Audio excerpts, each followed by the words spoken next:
I'll never forget that we ran back to the Borgata after we made that score, hit a daily double, ended up getting back about $850 or something, but needed it desperately to avoid going to the cash machine. And it's always a little sad when you're among the 11 or so people that are lined up at the various ATMs around any casino destination at 12:01 because it's a new day.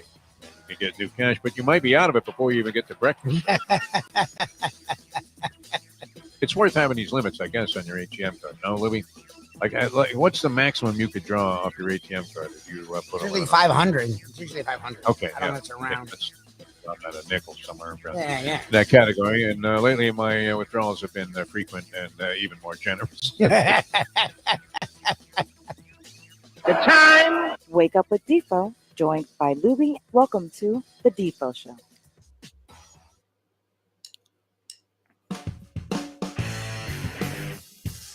On a beautiful Wednesday morning as we originate from South Florida. Good to have you with us here on South Florida Live. And it's the Defo Show. Jeff DeForest, Mike Lubie, Lubitz.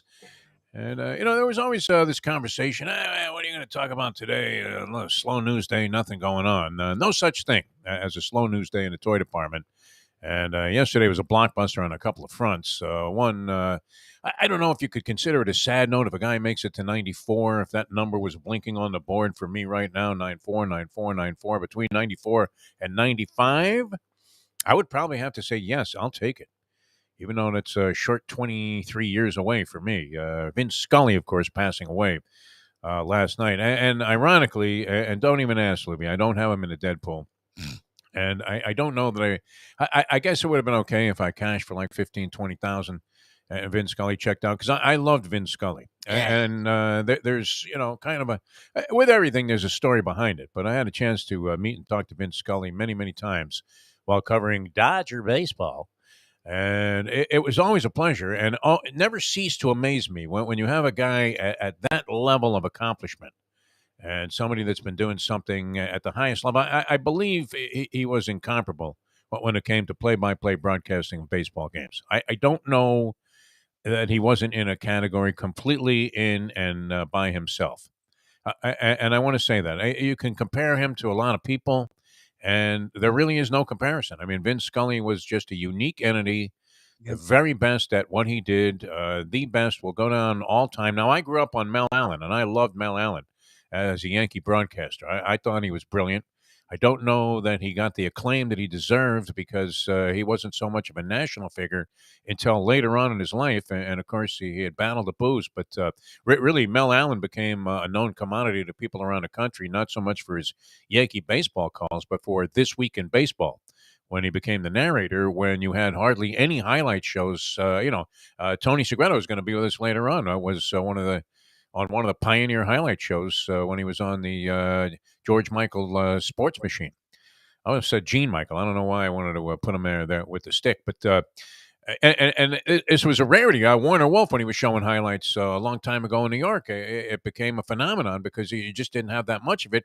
This predated ESPN, where you're having a constant highlight reel. And people always ask me, Lubie, by the way, how are you, Mike Lubie Lubitz? I didn't mean to exclude you from this thing here, but how are you doing on this fine day? I'm doing well. It was a very interesting day yesterday, capped off by sadness, like going to bed, see that pop up, and it was sort of like, I knew Vin wasn't doing games anymore, but you would see him trot it out here and there, and he supposedly was doing pretty well. But again, I was like, I know he's in his 90s, so it was good for him. It's a celebration to me of a great life and a great talent more than, true sadness. So it was a very interesting day, capped off by a very sad note. Well, and we had the blockbuster news, which we'll also get to, about the Miami Dolphins. And it seems kind of ridiculous to suspend Stephen Ross for 6 games into the season. He got the same suspension as was handed out to Deshaun Watson, 6 games. But who cares if the owner is suspended for 6 games? I mean, what consequence is it really to the organization?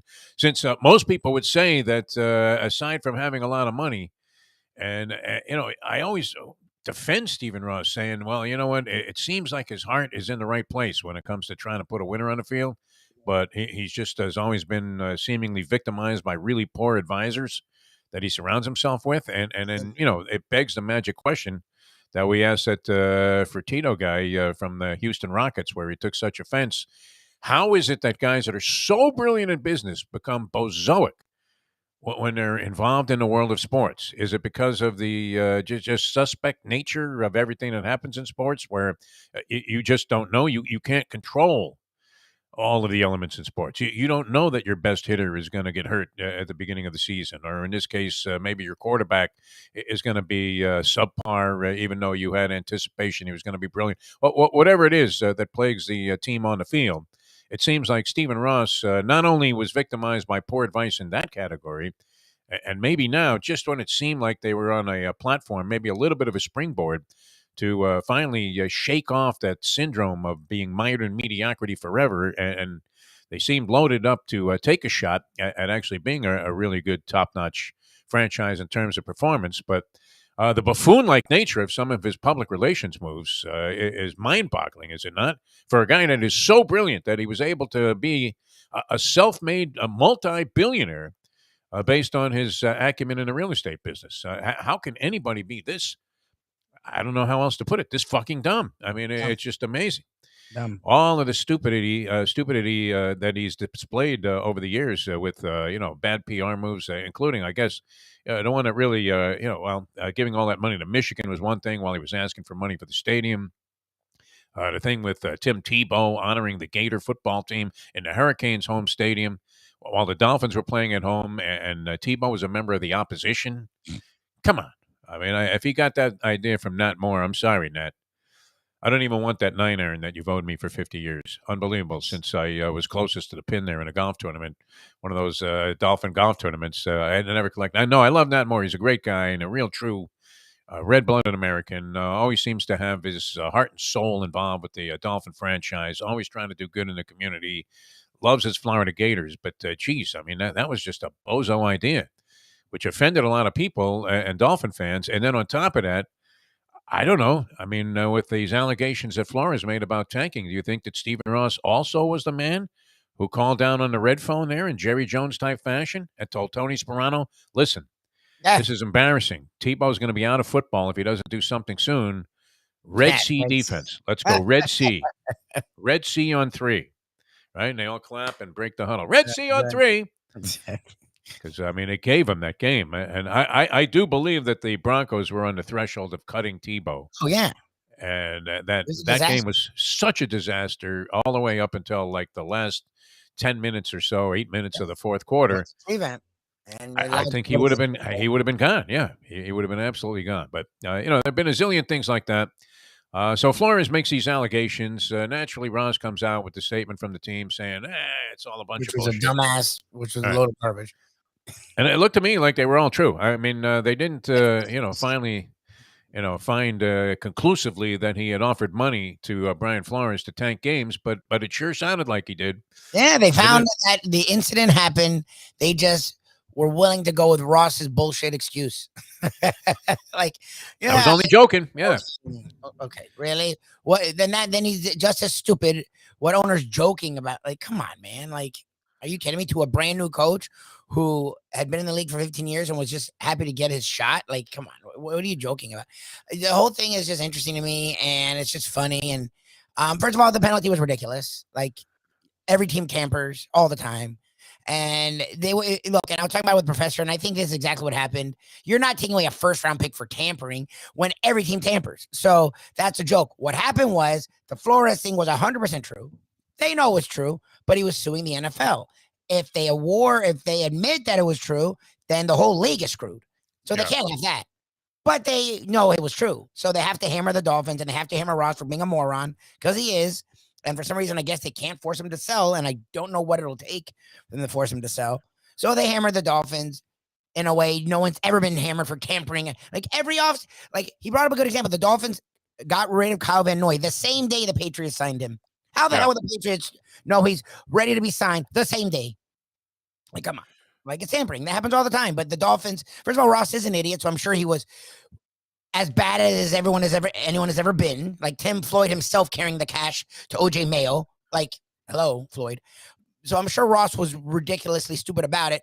But still, you don't get a first rounder that year taken away for tampering. The whole thing was a joke. And my favorite is people mad at Flores. Like, what was Flores supposed to do? Like I like He was put in a horrendous it happened. position. Yeah. Like, why wouldn't he say it? Just gets the job. There's all this, contretemps about minority coaches and how few there are in the NFL. He finally lands a job as a head coach in the league. And imagine you walk into the office the first day and the owner of the team is telling you, hey, Brian, this is great, but we want you to go 0-16 this year, which will probably mean that you'll never get another head coaching job ever again. We want you to ruin your reputation and absolutely start out in the most horrendous fashion possible. And you know what? We'll give you a few extra bucks if you do that. I mean, you couldn't look like any more of an ass Yep.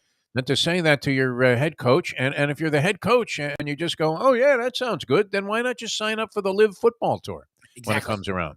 What coaches really? And that's the thing. Look, I get it that they should have tanked. I wanted them to tank. I was all in. They didn't tank good enough. But you can't tell the coach to tank. And you can't pay him to tank. Like, you just can't do it. Tanking is the residue of the giant flaw in the system, which the NFL refuses to fix. And we should run this by Jason Cole again when he comes on to discuss this whole Dolphin thing. That rewarding futility is the worst position that you could possibly take in sports. There has to be a better way to do this and make it so it's so punitive to deliberately lose games that you may never be good again. That even if you have the lousiest team, and on paper, I mean, should go 0-17 every year for the next 5 years, then it behooves the league to do something to force those organizations to try and do better, to at least win 3 games, 4 games. Don't make it prohibitive to only win a handful of games. If you're only capable of winning 3, 4 games, you should go out there with every intent of doing that. Not ending up with 0 like was the case with the Indianapolis Colts and the Suck for Luck campaign. And then subsequently we've seen it, and we've seen it in other sports as well. The idea of rewarding futility is the most backwards philosophical thinking that you could possibly institute into a game. And you need to find a way to get around that and make it so that it's horrendous if you end up with the worst record. That inhibits your chances of being good again so prohibitively that you would never conceive of deliberately going out there and trying to lose every game. And there's a way around that, and that's stop giving the worst team in the league the number 1 overall pick. Yeah. Especially, I mean, it really comes up in years where you have a guy that you think is a can't-miss proposition, which I don't know if there is such a thing anymore after watching the last several years of drafting where, there's so many guys that came into the league as a supposed cinch, and they really haven't done that much to distinguish themselves yet. But no, that was horrendous. And it was even worse than that. I mean, when they were just cutting guys and trading guys towards the end of the season, they started to win a couple of games, and they just kept getting rid of everybody and bringing in players that weren't even qualified to be in the National Football League, and they were signed up and they were starters. You can't have a more hideous example of tanking. The fact that Brian Flores won 5 games in that first season that he was the head coach of the team, 5 of his last 9, it is such an amazing accomplishment that even though he couldn't figure out what the hell he was thinking on offense, you had to say, my God, this guy must have some ability to be a head coach in this league. He has to. If he was able to rally that team under those circumstances to win 5 of their last 9 games in that season, that was pretty incredible, including derailing the Patriots that year from possibly going to the Super Bowl again. So it was no small accomplishment and shouldn't be overlooked. But it appeared clear that the directive from the organization was we're going to do everything in our power to lose games. And even when we start winning games, we're going to continue to try to decimate this team to the point where they're absolute garbage so we can have a number 1 pick and tank for Tua. Very nice. And then we're going to do that for a couple of years. I mean, you're telling your fans, hey, listen, we were so bad at what we were doing that we're going to just be even worse for the next couple of years. We would like your money, though, to be paid in advance for season tickets. And we're still going to kick your ass for parking and concessions and things like that. It's going to be a very expensive proposition to watch us lose. And I've always defended Ron. It seemed to me like he was in a position where he was trying to do something. Now, I don't know what he was thinking because Brady, they were trying to offer him like a piece of the franchise, which seemed like something that might be desirable to Tom Brady. I mean, come on. But to do it without asking, I mean, how do you not know that you need to at least talk to somebody about the possibility of talking to Tom Brady? And you don't think the Patriots might have said, well, you want to talk to him about that? Go ahead. what do we care, right? That's the funny thing is they may have been okay with it at that point. Yeah. They wanted Jimmy Garoppolo anyway to be their quarterback. They thought Brady was shot like we did. And, like a lot of people, we were wrong about that. But, I think the Patriots might have been on that page. They might have been more than willing to have him go off into the sunset under these circumstances and would have been far more favorable than just having him leave, right, and go to Tampa Bay, which is what ended up happening, and then win a Super Bowl in their face. But it seems odd. I don't know. People always say this. It's kind of funny to think, but it happens to be true that fining Stephen Ross and the Dolphins organization $2 million is like fining Lubie $8. Man, I mean, actually, it would be probably harsher on you if they fine you $8. Yeah, you couldn't make it $5. So that seems inconsequential, and who gives a shit if Ross is at these games? He looks like he's lost anyway when he's there. Well, supposedly he can be at the games. He's suspended till October, but supposedly I've seen mixed information where the Beal guy can't, which I still don't understand. The guy that's supposedly buying the team was involved. Yeah. Like how the hell does the NFL still allow this guy to buy the team? Yeah, Whatever. Why not? I don't understand. But anyway, Mark Cuban could have get a team. Mark Cuban going to get a team. But this guy can. Who's and the whole thing with Snyder and Bob Kraft that we were talking about yesterday. I mean, the Kraft thing. The Kraft was egregious as all hell. He got no penalty. Zero. And the Dolphins. And that's the thing is, I'm not even trying to defend Ross. I think he's a moron, and they should have forced him to sell a long time ago. But the penalty is ridiculous, especially when Kraft got nothing. Nothing. Nothing. Sex trafficking scandal. I mean, he's walking into a place that the cops are staking out, for God's sake, for sex trafficking. I mean, for something so hideous, so heinous that nobody would want to be near this joint. And, like we said, I mean, there are probably places that you could go and have this done, which, are at maybe a little higher level of dignity than some Asian massage parlor in a strip mall in Jupiter, Florida. Crazy stuff. Anyway, that's one thing, and we'll get into that with Jason Cole, and he'll have great perspective on it, no doubt. I don't know, I mean, losing a number one pick, this was what the Dolphins were all about, weren't they? And that was assembling a massive amount of draft capital so they could turn their franchise around. Now, they appear to have made roster adjustments, at least for my money, that would make them very representative, and I think they're being somewhat overlooked this year, even by our own John Kajemi. Yep. Who feels like the schedule is so, onerous that they're going to be lucky to win 8 games this year, which would be less than they won last year when they had nothing of the sort in terms of seemingly this level of talent on their team. Waddle was an emerging talent, and we didn't know he was going to be that good. Tyreek Hill, one of the most dangerous weapons, if not the most dangerous weapons in the National Football League, is now part of your offense. The Tua man is bolstered by new confidence and, seems to be the kind of quarterback that could take advantage of what Waddle and Tyreek Hill can do, especially. And, it helps a lot to throw the long ball to a guy that's faster than everybody else. It really does. And then to support it with a running game and having an offensive line. They made all these brilliant moves, and then right there, in the end game before the season starts, as everybody's fueled with optimism, they get once again lambasted and penalized for being bozos. Only in South Florida. All right, the Vince Scully thing. I mean, that you can't help but be moved by it. I mean, and I was very lucky. I got to meet Vince Scully when I was a reporter for the papers in Los Angeles that I work for, and now I was working in the suburban part of Los Angeles, but I used to ride in there all the time and cover Dodger games. Probably covered, maybe not every home game, but 20 or 30 a year for the newspapers that I was working for. And it was a different time, Lubie. It really was, because they had this little kind of bar where, players even showed up, managers would show up after ball games. The press would mingle with these guys. It was a totally different thing. So you're sitting there having a drink after a ball game, and in walks Vince Scully.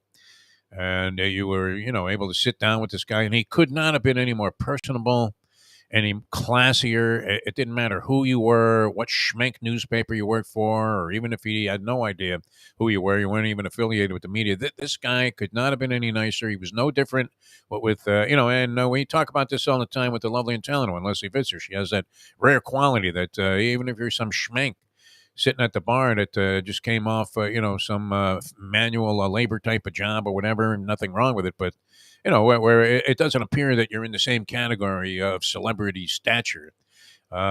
She has a way of just putting these people at ease and sitting right down and talking to them and finding out about them. And Scully had that same engaging fashion to his personality, that same characteristic. What was just great. And then at what he did, look, I grew up on Mel Allen, like a lot of you guys that are from New York that live here in South Florida, and I thought Mel was the greatest. And I love radio, Lubie, even though we're not in radio anymore, but I do love it and always did. And that's how we got our sports information and our sports buzz back in the so-called day, where everybody had the radio on. I remember being on a train station when I was a kid, and my parents and my brother and I were going to the beach.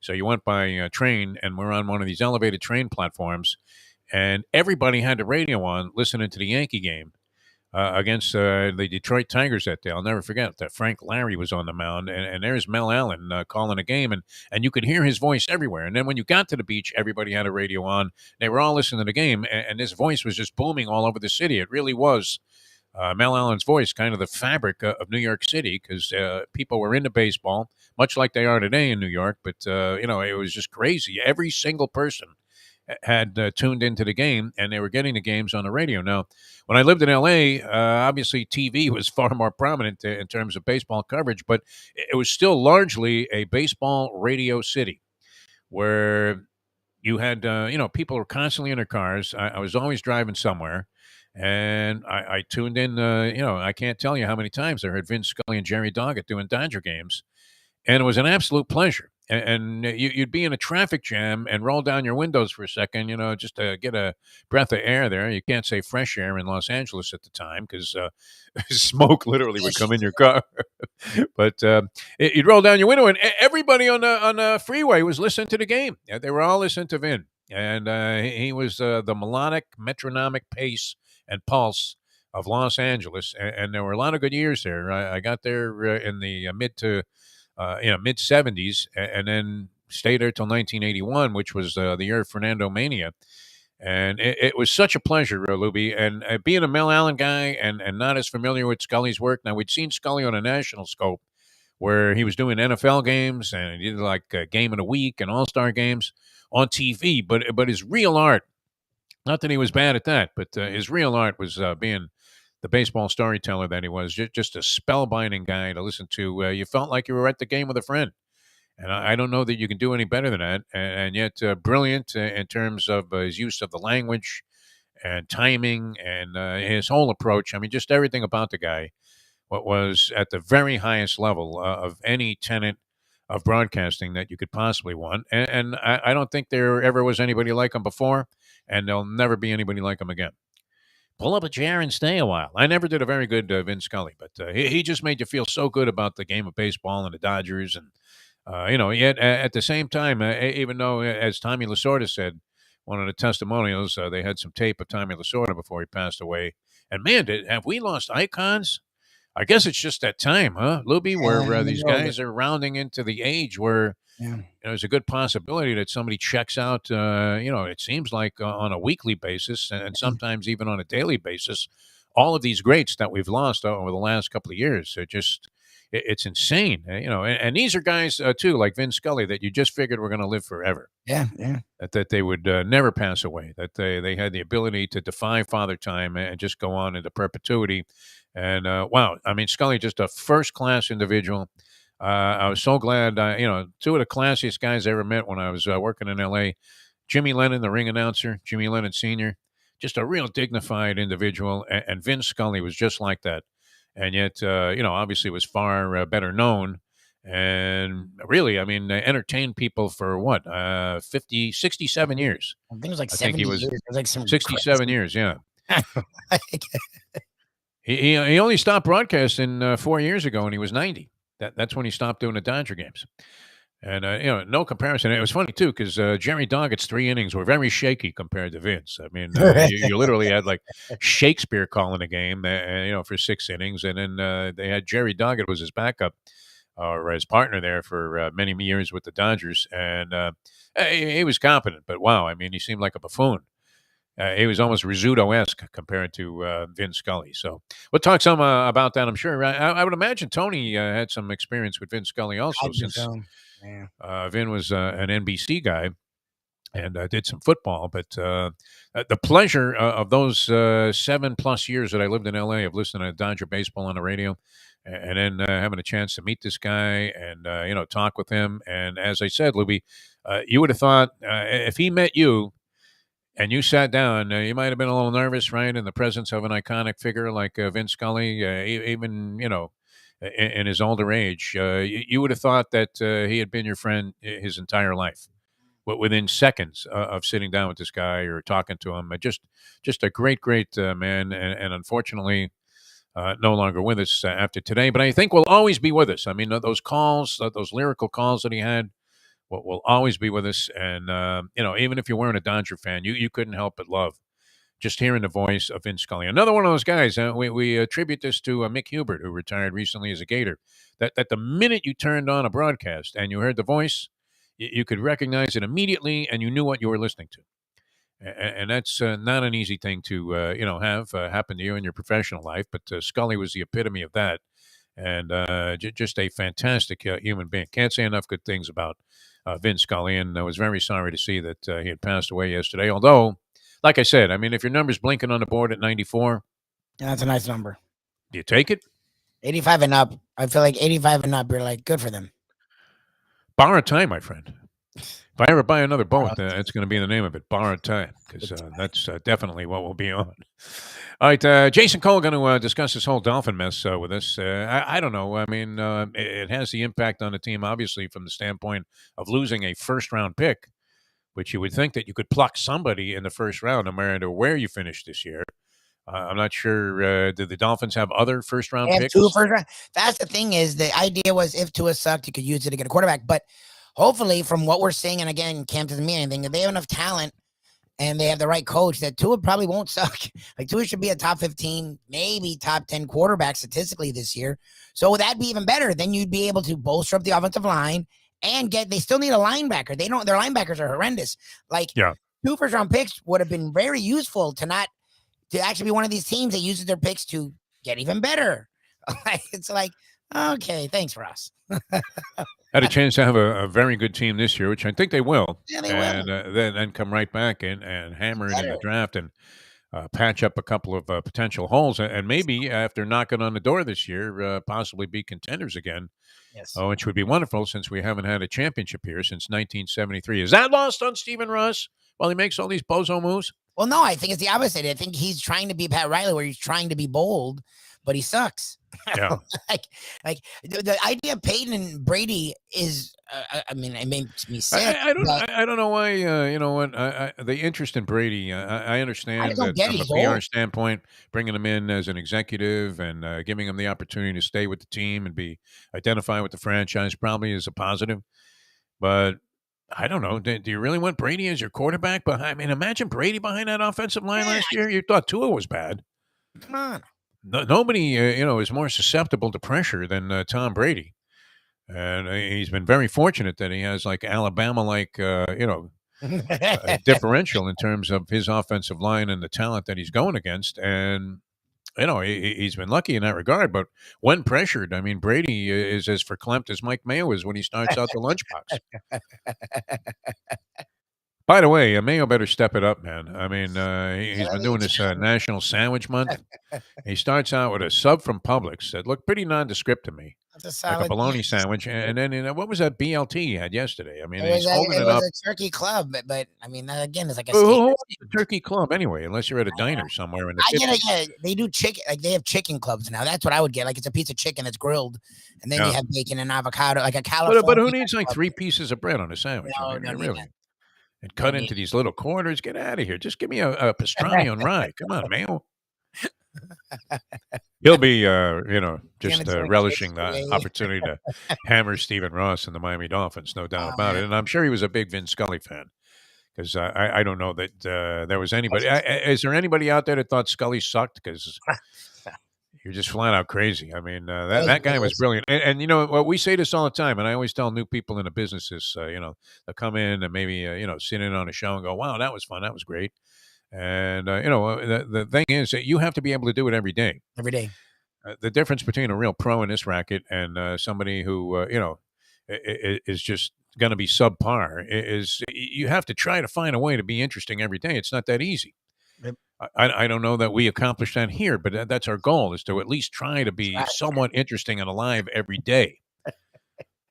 We try. I mean, we really do. Yeah, but you have to be able to get in there. Like you may have like 4 hours of material or whatever. Like when we were doing 4 hours a day, and then you lay it all out there on Monday, and everybody goes, "Wow, that was great." But then what are you going to come back with on Tuesday? You have to be able to come right back the next day and do it again. And that was Scully. I mean, every day was the same level of excellence. Never a drop off. I mean, it was just incredible. And then his other thing that wow, this would never happen today. Never. With any other announcer, possibly, where he laid out after the climactic moments took place. So, instead of just yelling and screaming over the top of what was an historic moment in sport, he would let the crowd do the talking, as he did with the Aaron home run when he broke the Bambino's all-time record. And, he supposedly, as the story goes, like turned his back on the field so that he wouldn't be inclined to jump in there and say anything prematurely. Oh, wow. So that you could let the moment speak for itself. That was one of his characteristics that made his announcing brilliant. That was a subtlety where, somebody would hit like the Kirk Gibson home run, and he would let it sit for a second, let it breathe, instead of sitting there trying to come up with all kinds of hyperbole. Oh, my God, that's the greatest home run. He wasn't doing a Gus Johnson. He wasn't flipping out, from the minute the game started. And was just a pleasure all the way through. All right, Jason Cole going to join us here in a few minutes on the program. We'll get to the bottom of what he thinks about this whole Stephen Ross thing. I don't know. I mean, of what level of significance is it? I think it fortified the idea that the Dolphins were deliberately trying to tank, and probably had suggested to Brian Flores that it wouldn't be a bad idea if he lost every game. Of course, the statement from the Dolphins, I mean, here you go again with the woman, what woman? Stephen Ross comes out with a statement that says, well, it's great to be completely exonerated. You weren't, but they literally admitted that it happened. They're just not in the mood to try and take down the league. How did that work out, man? Where he was completely exonerated. This is like Ted Cruz type of thinking, right? Exactly. Where, yeah, nothing happened. I didn't see nothing. There's a reason that the league has taken $2 million out of your pocket, taking 2 draft picks away, including a first rounder, which usually is so highly coveted, and they're not allowing you to get near your stinking team until October, and which it seems that to me was the most farcical, because I guess he doesn't get to go to league meetings or something. Yeah, he can't be on, how Shula or whatever, they used to be on like boards. Yeah, he can't be on any. There's no punishing these guys though that own teams. Yeah, so look. He bought the team for like $1 billion, and everybody thought that was a highly inflated price, and he's going to sell it for $4 billion. Yeah, right now the Dolphins starting to release something. I guess they're the 16th most valuable NFL franchise at 4.1. Imagine that. He quadrupled his money on $1 billion bet. He got 4-1. And how long has he owned this team, though? Has it been 20 years? Is that possible? I think it's been 10. Since Huizinga sold the team to Stephen Ross? Who, as we said, I mean, the most mystifying thing is how did this guy succeed at virtually everything else that he's done in his lifetime? Does he have any losing projects? Sure. This MO that he has here running the Miami Dolphins would lead you to believe that he was absolutely clueless when it came to running a business. But these guys don't care. I mean, how can you hurt a guy that just made like $3 billion on his investment, Lubie? 2009, 2008. Is when, I guess, okay, so and went through in 2009. Has it been 14 years of disgrace and public humiliation? Pretty much. That's the funny thing is I saw someone tweet, yeah, it's been fun being a Dolphin fan, Bullygate, da-da-da-da. I'm like, dude, you just started being a fan? Like, Ross hired Philbin, which was a total joke. He went with Tannenbaum and then kept Tannenbaum. Tannenbaum. There you go. That was a good decision. There's Mike been a Tannenbaum. lot of Ross just being an idiot. It's like Bullygate was like middle of all of it. It wasn't the beginning. Shouldn't they mic up that suite that he sits in there to just listen to what these people are telling him? Because he always looks absolutely flustered and completely lost.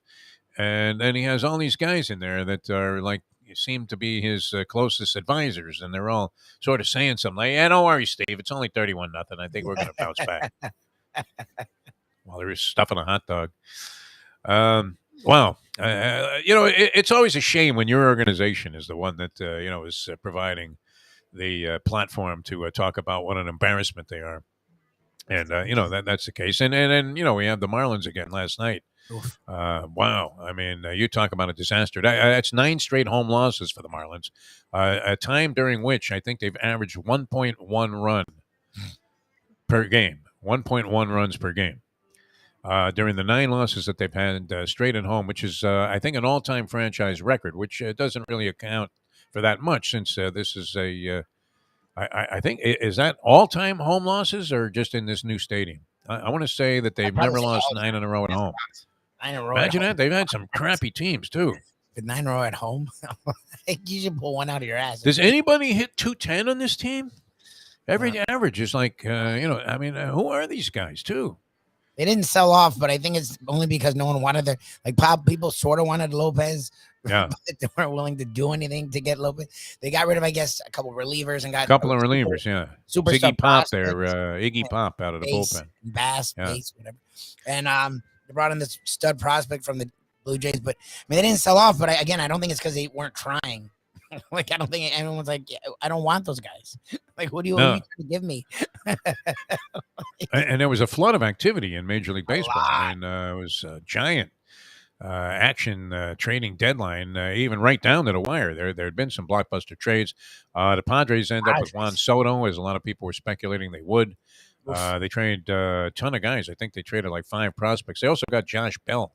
Who's in that deal, who was hitting 300. Soto is actually having, statistically, a crappy season, is he not? 246, a relatively modest number of home runs. I don't know that he has any overwhelming number of RBIs. And he's only 23 years old. But, I mean, if you just looked at it, it's funny because everybody knows this guy's great. But is he really producing as if he was? I don't know. He's 23, so I guess he was super ahead of the curve. Yeah. So the fact that he can't stand being with the Nationals, I guess they're giving him benefit of the doubt with that. Because I saw his numbers and I was like, I was like 240. I'm like, what is he doing? I'm like, why are we everywhere? Why? What? He's got numbers that are like right along the lines of like Miggy Rojas. I mean, and nobody's saying that that's going to put him over the top. And even though we love Miggy, Mr. Marlin. I mean, should they not spare Miggy? I guess he wants to stay here, but they should have dealt him to some contender. No. Somebody must have needed a steady shortstop that can contribute once in a while with a key hit, but not having the best of seasons, as is the case with the entire Marlins roster. I mean, nobody's any good. Every guy they bring up there, you're looking at, it's another feeble at bat, just incredible against Reds relievers in the last couple of games who had earned run averages in double digits. It's like, here he comes into the game with a 10.56. He had that one inning against the Twins. You're like, oh my God. I mean, these pitchers are horrible. They're offering up meatballs, and the Marlins are up there striking out. They struck out again. Same guy, 2 nights in a row. That catcher that they got, Stallings. Oh, God. Who had been on a little bit of a roll. I mean, to give him credit, he had like an 8 or 9 game, maybe even longer, hitting streak going where he had hit like 4 something over that period of time, almost 500. But he had batted under 200 the entire year. And now 2 nights in a row, he's up there with a chance to put the Marlins back in action. Runner on third last night, down 2-1. I mean, just a weak strikeout. Weak. Swings at a pitch that's up around his eyeballs and, misses it by 3 feet. And the night before, popped out with the bases loaded. And the Marlins down 3-1. So they've lost 2 straight here to Cincinnati on the homestand. Floundering towards the bottom of the National League Eastern Division standings, even though the Nationals were selling off whatever they had, including Juan Soto, who, can you really blame the Nationals? They offered a guy $400 million. They tried. Yeah. You have to look at that if you're a team management. Just say, well, if the guy turned that down. Yeah, they're rebuilding. Screw it. He really doesn't want to be here. Yeah, just rebuilding. $400 million. I mean, I keep looking at that 246 with like 12 homers or whatever it is. I don't know. What am I missing here, Lubie? I don't know. Does he look great hitting 246? Is that what it is? Yeah, It's like a Bryce Harper thing. I know Harper bounced back, had a couple of good years before he got hurt this year. another He was MVP. having another good season, and he won the MVP last year.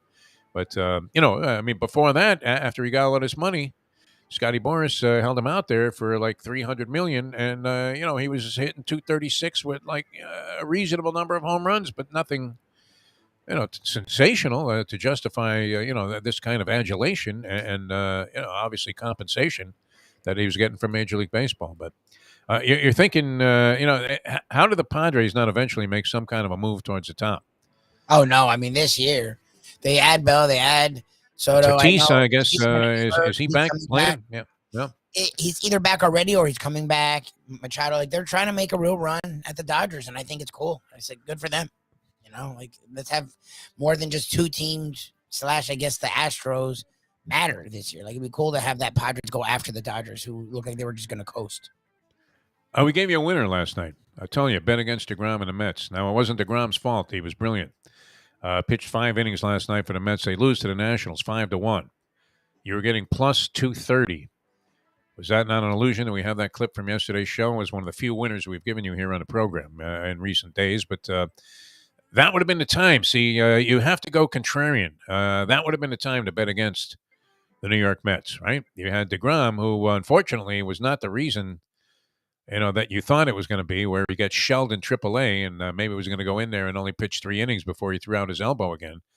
Not that we're rooting for that. I mean, I'd like to see DeGrom do well, and I do have still a place in my heart for the New York Mets, Lubie. Yes, that's true. But how can you turn your back completely on a team that you literally grew up with and got into your first business enterprises with? In my case, selling the souvenirs there at Shea Stadium with the New York Mets, starting at the age of 14. So I'll always have a little bit of an attachment there. I would like to become more of a fan of the Miami Marlins, but they've become literally almost an impossible team to root for. Very difficult because you can't identify with many of the players, if any, and they just seem to be completely inept at putting anything together, and don't seem to really give that much of a rat's ass whether they ever do anything significant or not. So that's some ugliness. Stephen Rush should buy the Marlins too. He may as well own them. There you go. While he's at it. At least, though, it seemed like he attempted to put a winning team on the field. He may have gone about it in a poor fashion, but just can't get out of their way. Hey. All right, we'll get to the bottom of all of that with Jason Cole, outstanding NFL analyst. I've been doing it forever, and in our opinion, the number one guy in that category of NFL insiders. He's going to join us in just a few minutes here on the show. Hialeah Park, always a great destination, just incredible. I mean, how much fun can you possibly have at Hialeah Park? It's amazing. You can count all the different methods where you can go in there and just be wildly entertained, whether you're punching away on the horses, champion simulcasting room, you jog down to the casino down there, get something great to eat if you want, and then at the same time, take your chances on those calibrated machines that are favorable to the players. It's just amazing what Steve Calabro has done. I mean, it's, interesting, Lubie, the root of his name is right there with calibration, and I think they have those machines calibrated to the point where I'm not even sure if it's advantageous to the house at all. I mean, it's just incredible how people are winning jackpots at Hialeah Park. Get a player's card. I mean, a great rewards program, just tremendous. The whole philosophy there is to have you get into a position to have the most fun that you possibly can have and stretch your dollar as far as you can for entertainment. And they give you a lot of freebies, I mean, including free play, generous allotments of free play, and all the incentive in the world to get a player's card, come in there and enjoy yourself and swipe it every time, put it in a machine, and have yourself a ball in a casino at Hialeah Park. Poker room is also, as we've said, extremely professionally run and just a great time. You get screens all over the place. You can watch all the sports. Football season's around the corner. It's a great place to hang out Saturday or Sunday watching college pro games, gambling a little bit, having yourself a great time, getting great food and drink, and just having a good time with a lot of good people that are in there trying to do the same thing. Great vibe in there. It's Hialeah Park. It's always been a classic, and it remains so today, and only getting better each and every day into the future. Beautiful Hialeah Park. Check it out at hialeahpark.com for upcoming events. All right, Jason Cole coming up, and then Tony Segreto goes old school with us. So a lot happening here on the Defo Show. Jeff DeForest, Mike Lubie Lubitz, back with Jason Cole, our NFL insider, in a moment. Now that. The time. 7:45. Folks, Tony Segreto here. Let me ask you a question. What do you look for when you go out to eat? Good food, obviously, friendly atmosphere, not too loud, but good energy, reasonable prices, and a place where you feel comfortable. All those ingredients, no pun meant there, are hard to find unless you're talking about the Texas Roadhouse. You see, they encompass all of those attributes. Really, really good food, amazing atmosphere, good for a family, good for a date, or just a night out for yourself, and prices that will make you extremely happy. Their ribs unmatched. Steaks hand cut every day. Everything, and I mean everything, is made on site, including their incredible bread. It's the one day, folks, that you can forget about low-carb diets. Trust me when I tell you, Texas Roadhouse, your restaurant, your destination when you say, where should we go and eat tonight? From the newly renovated sports bar to the beautiful bayside views captured at the Tiki Bar, Jimmy Johnson's Big Chill has it all. Located at mile marker 104, the Big Chill also offers waterfront dining while experiencing breathtaking sunset views of the Florida Keys. It's simply the hottest spot in the Keys to cool off. That's Jimmy Johnson's Big Chill at mile marker 104 in Key Largo. For more information, call today at 305-453-9066. Recently, we realized it's not just hurricane season that can hurt us. Any time of year, things can happen to your home or business. And the insurance company can be your friend, but they also can be your enemy. Horizon Public Adjusters, Justina Testa, are here for you to help this process go so much easier. Before you call the insurance company, call Horizon Public Adjusters and Justina Testa at 954-809-8752. Would you go into court without an attorney? So why would you go up against an insurance company without Horizon Public Adjusters and Justina Testa? 7 to 10 times more money recovered with a public adjuster than if you went on your own. If there's no recovery, there's no fee. Give them a call at 954-809-8752. Why go up against insurance companies alone when you can have Horizon Public Adjusters and Justina Testa on your side?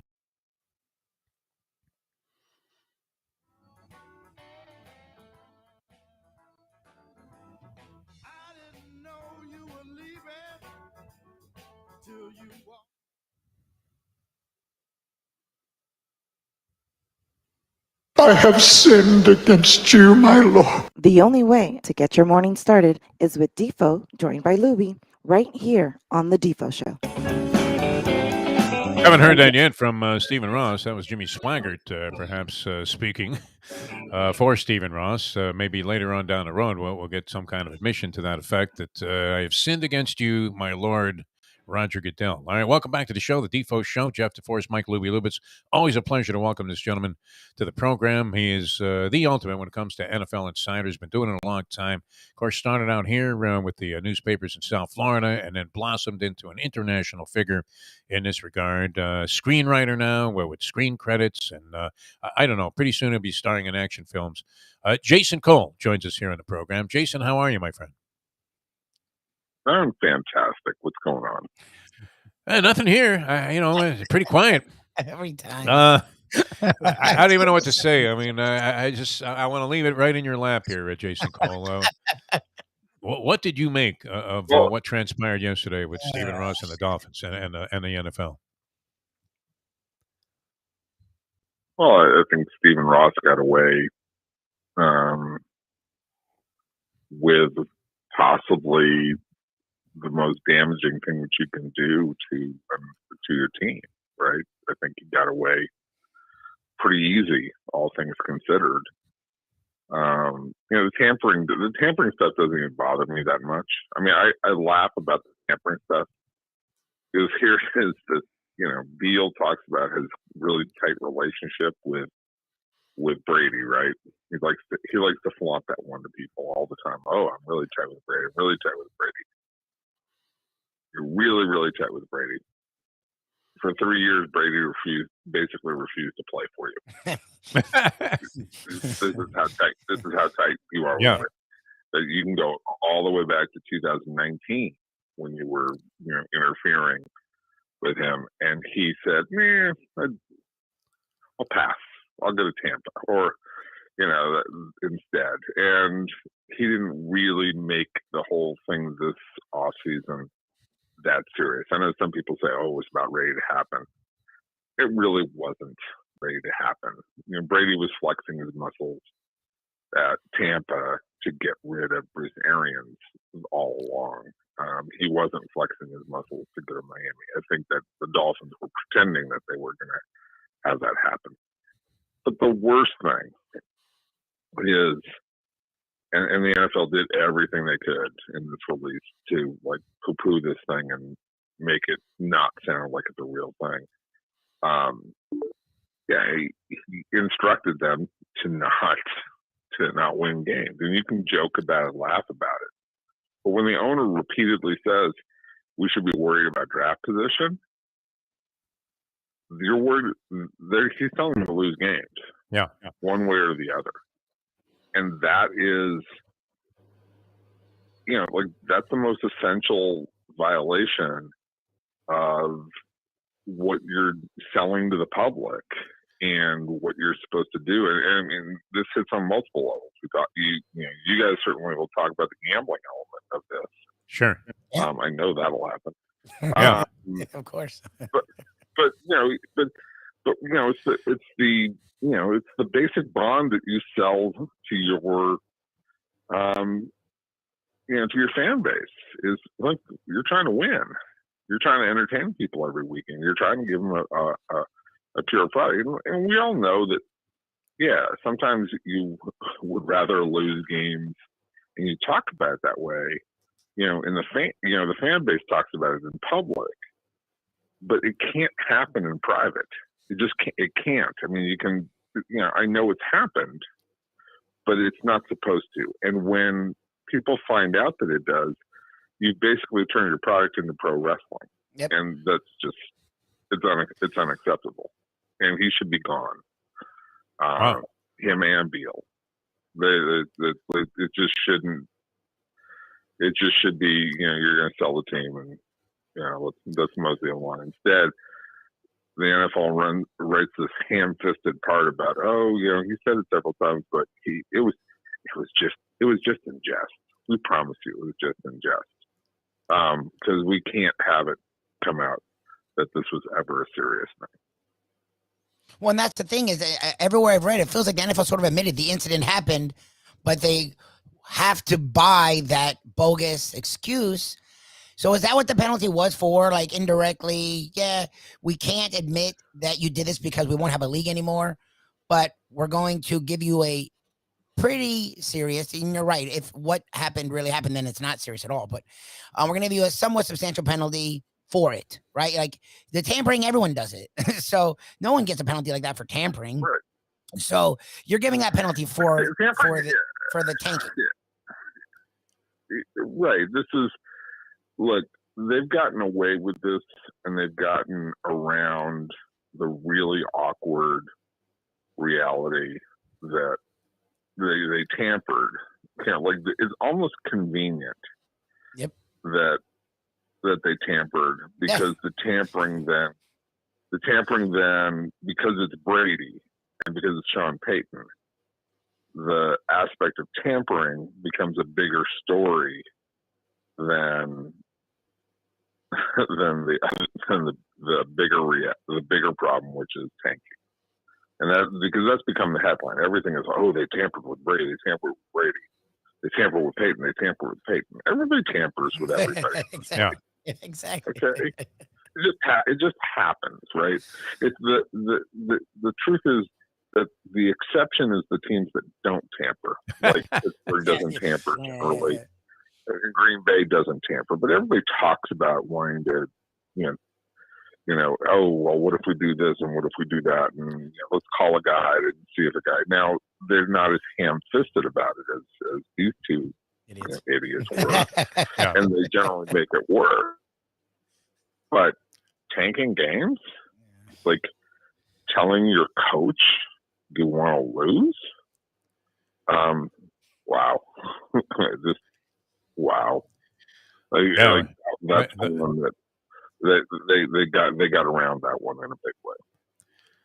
Yeah, I'm waiting for Pete Rose to be named commissioner of the National Football League to handle these gambling issues. And I remember this from one of the first interviews I ever did, Jason. I was with the then GM of they were the California Angels at the time, Harry Dalton.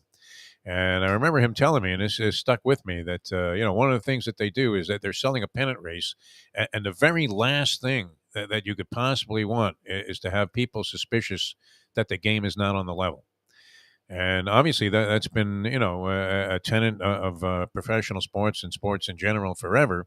And as you said, you can't have this morph into professional wrestling. But I know we've had this discussion before. I mean, do you think to some extent that this business of rewarding futility and always giving the number one pick to the worst team in the league actually fuels the incentive to do something horrific, which is in open defiance of everything that you would want your team goals to be, and that is to win at least as many games as you're capable of winning, and not just throw games away so that you can have the number one pick. I mean, that being dangled out there, does the league not to be need to do something to address that shouldn't be the incentive? It shouldn't be there.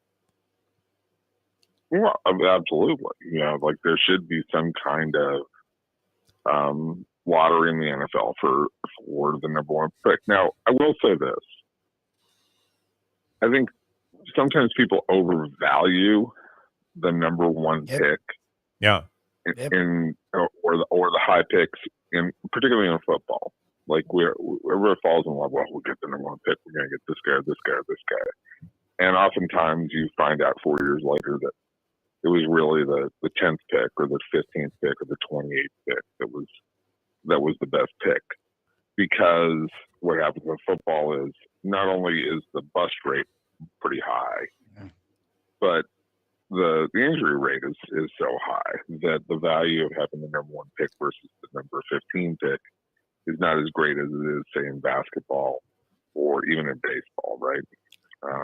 Where the bust rate is pretty high in baseball too. Basketball, it's pretty clear that you take, the number 1, 2, or 3 guy, you're getting a star player in most cases, right? Or an impact player. The busts are on a more historic level, in basketball. But, I've always said, look, you can look at teams that are bad for a series of years and didn't guarantee that they were going to be good. Like Detroit was bad for or horrendously bad for a 4-year stretch. I mean, they've been bad for 80 years. Yeah. But they had that stretch where, they went 0-16 one year. And during that stretch, they got, was it Matt Stafford and Ndamukong Suh and Calvin Johnson? Yeah. They drafted well. Yeah. Those are three, it's a Hall of Famer, a Super Bowl winning coach, and one of the best defensive tackles of the last 15 years, right? They went to the playoffs once. Yeah. During the time that they had those 3 guys together. It was not a guarantee of anything. They never won a playoff game. So just because you do the ineptitude thing, or you're Cleveland and you get all these high picks over a stretch of 6, 7, 8 years, right? Yep. And it turns out that none of them make your team. So I think the idea of tanking is a really dangerous one in football, because it creates a mentality that's hard to get out of, more so than in other sports. So it's a really bad level on multiple ideas, but the other one is it kind of doesn't work. It really doesn't. You're better off having a well-run organization. So tanking is a doubly stupid idea. Classic stuff. Jason Call, always a pleasure, my friend. Any news on the screenwriting front? Did you guys have any success landing a spot for that movie?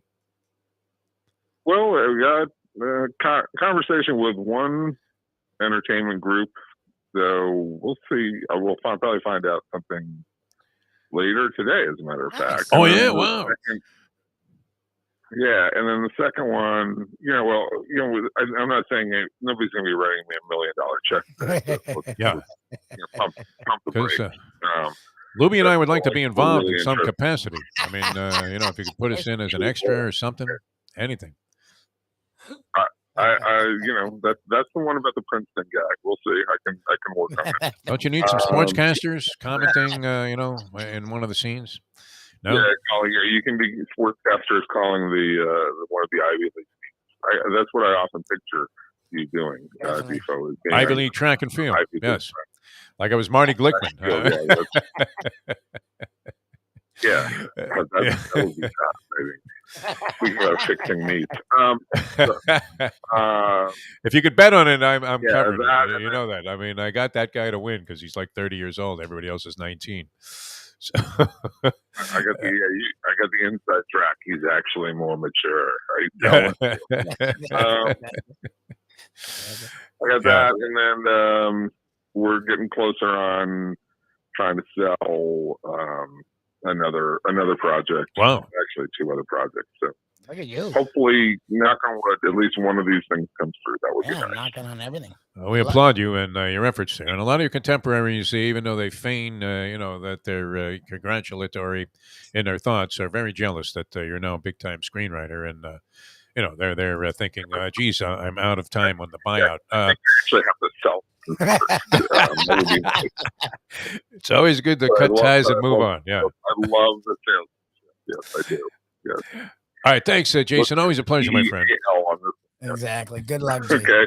We appreciate you You're welcome. coming on. Yeah. All right. Tony Segreto should have a lot of thoughts about Ready all to of this go. stuff, right? I mean, I'm pretty sure he knew Vin in some capacity, Vince Scully. And, of course, very close to this Dolphin organization. I don't know how big of a Stephen Ross fan he is. I'm not sure that he is a Stephen Ross fan. It's funny, Lubie, for a rare change, I mean, far being, most sportscasters are bashing owners all the time, right? In their own hometown, right? And we certainly have had our share of owners that you could absolutely crucify on the air and be justified in virtually everything you said, no matter how vicious, no matter how defamatory, no matter how, inflammatory the comments were. If you were talking about Jeffrey Lurie and David Sampson, there really were no limits on that. Nor should there have been, right? I mean, they seem to be just despicable. And yet, I mean, I defended this guy for a long time. Because he tried for a while there. Like, he was trying to win and he was spending money and he just was. I didn't think it was that bad. Yeah, maybe a little bozoic, but I didn't think he was, like evil. And this is just rampant stupidity. I mean, it really is. And Don Shula's probably rolling over in his grave, man. You think Joe Robbie? What would Joe Robbie? Well, we'll get into it with Tony. That's coming up in just a few minutes here on the show. Old School with Tony Segreto, and we'll get into that. Brought to you by Texas Roadhouse Restaurants. Ed Garcia is back from his world travels, or at least he's going to be on the show with us today. That's always great. And also Catholic Health Services, a fine organization. Just incredible job that they do in the medical field and all forms of rehab. Stroke victims, just anything. I mean, you have knee surgery, you need rehabilitation. Bingo. Catholic Health Services is there, and then hospice care is exhibited. I mean, when my mother passed away, I'm so happy that she was in the care of Catholic Health Services at the time. All right, back with more in a moment. Now that. I never thought Vin was going to check out. I really didn't. It's 8:03.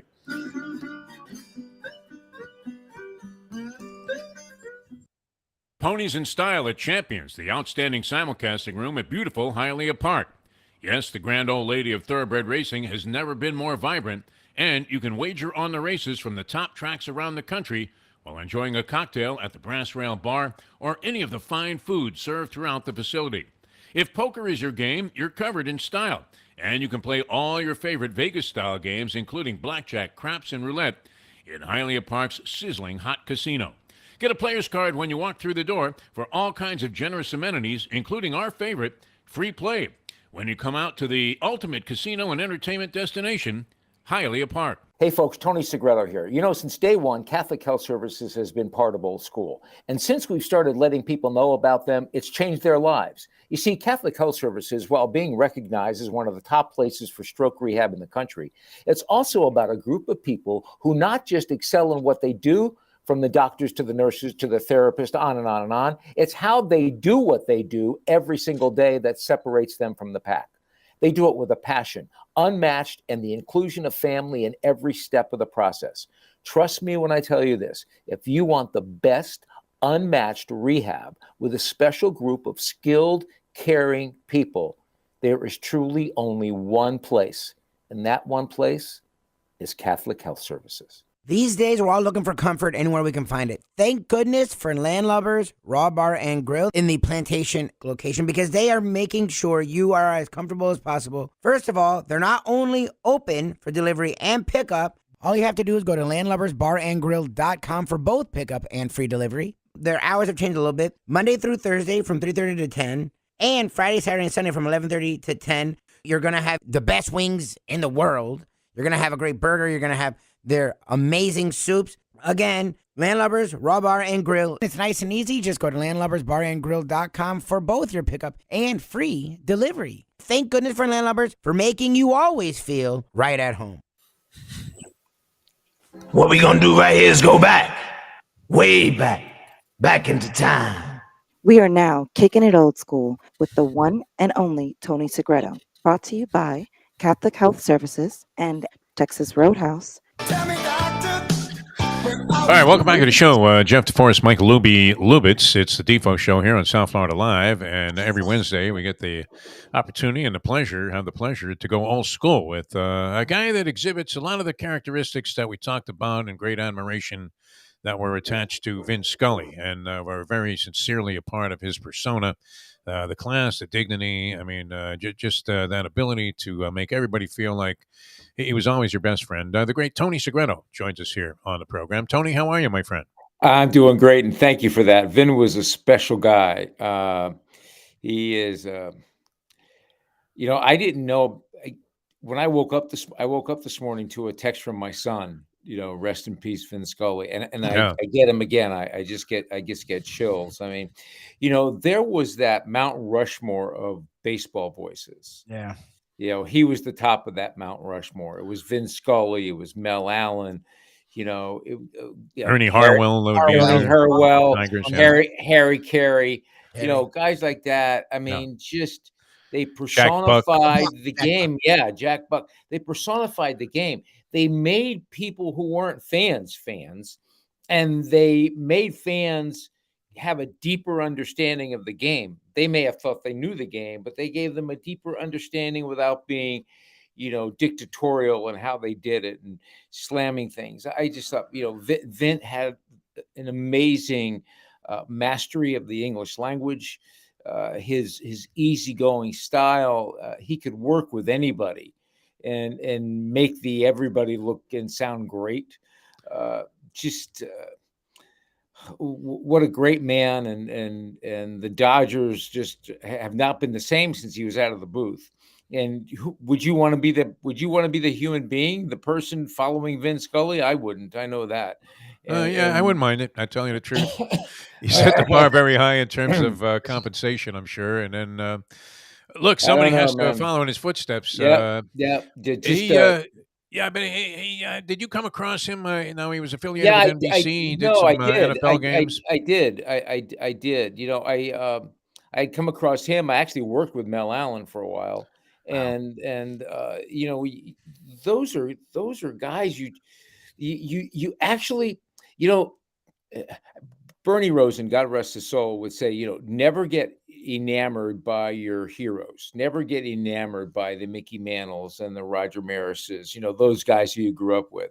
And I tried not to. I really did. And I did pretty well. I covered it up pretty well. But when you would get into the presence of Vin and Mel Allen and Jack Buck, you became Jack, Ralph Cramden. You became a hum and a hum and a hum and a hum and a hum and not knowing what to do and say. But they were always gracious people. They embraced young people starting in the business. They mentored them. They talked to them. They without preaching would teach in the way they were professionals. They were pros. They loved their craft. It was beyond the stardom that you think of. What a day yesterday. I mean, it was a yin and a yang day. I mean, you're looking at the day and you're going, oh my goodness. Slow news day.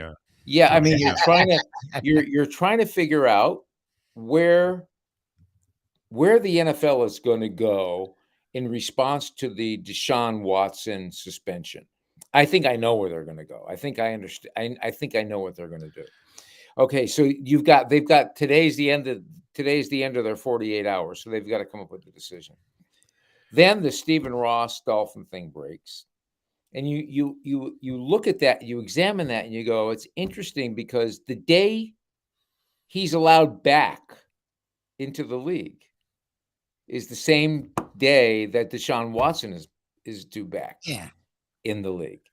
So they're consistent with owners and players in terms of their suspension, 6 games. Well, one was administered, though, by the NFL itself in a case of so Stephen the Ross. NFL. The other one came right. from an independent arbitrator. Right. So first, let's take the first things first. How will the NFL react? Now, the NFL has the opportunity to do it a full season. My guess is that the NFL will, this is my guess, that the NFL will come out and say, we set this process in motion. We brought on this investigator 2 years ago. We said we would follow the rules. It's best we just stay where we are. He's out for 6 weeks. He resumes his play October, whatever is 22nd. That's my guess of what they'll do. Because I think all of the other ways are going to be way too dirty for them. And I think it's going to cause a problem. Well, and it's the old thing in news, and you know this as well as anybody, and especially if your name is in the headlines in some form of infamy or in some derogatory light, you can't wait for somebody else to do something. Well, that was the thing. Deshaun Watson might he might send a check for the $2 million to Stephen Ross for saying, "Hey, thanks, Steve, for the tampering, the bozo nature." You could not have exactly. You could not have picked any. I mean, the timing of this, the Ross thing, you shake your head. You go, "Wait a minute here." Next day. I mean, it just. I mean, no one cares about Watson anymore. He was coming back anyway, so who cares? 6 games a year. What's the difference to anybody? He and his agent and the team are like, get off our back. Thank you, God. There's somebody else I can worry about.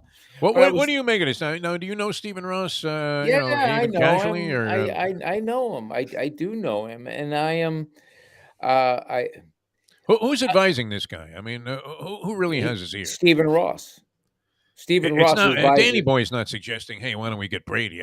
He would probably want to sign himself before he, had the Dolphins get Brady. You got that right. You definitely got that right. But I thought Jason's perspective was pretty interesting. That the tampering was more of a cover up. More of a cover up or smoke screen. I think Lubie is the better way to put it. Smoke screen for the alleged gambling issue. Here's the thing. I thought this very curious. This is just me. That when they answered that question about what about the tanking games, they go, well, they didn't tank. They played hard. Of course they played hard because Flores didn't buy in. And secondly, I don't care what you tell me. It's harder for a player who has that competitive spirit to tank a game than it is to not want to win a game.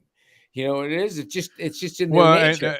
It seemed like their offense was, though, that regardless, the players were playing hard, but as they did that towards the end of that first season of Brian Flores' tenure as coach, they continued to just ship guys out that had any possibility of making a meaningful contribution and bringing in worse guys, and they were still winning. So the front office was really orchestrating that. I mean, absolutely. in a big way. And for them to say what was said, the recollections of what was said, and the spirit of what was said is ambiguous. Well, that's BS. Are you kidding me right now? Be ambiguous? Oh, it's easy to say I was just joking. Whether joking or not, it fit. Listen, all I can tell you this: I wasn't in the room, but I've been around a long time. That was if this isn't true at all. What a wild ass story that Flores came up with that he made up. Okay, that's about as outlandish as you can call. He doesn't seem like a dishonest guy. Talking about screenwriter, he needs to move to Hollywood if he pulled How do you even come up with that?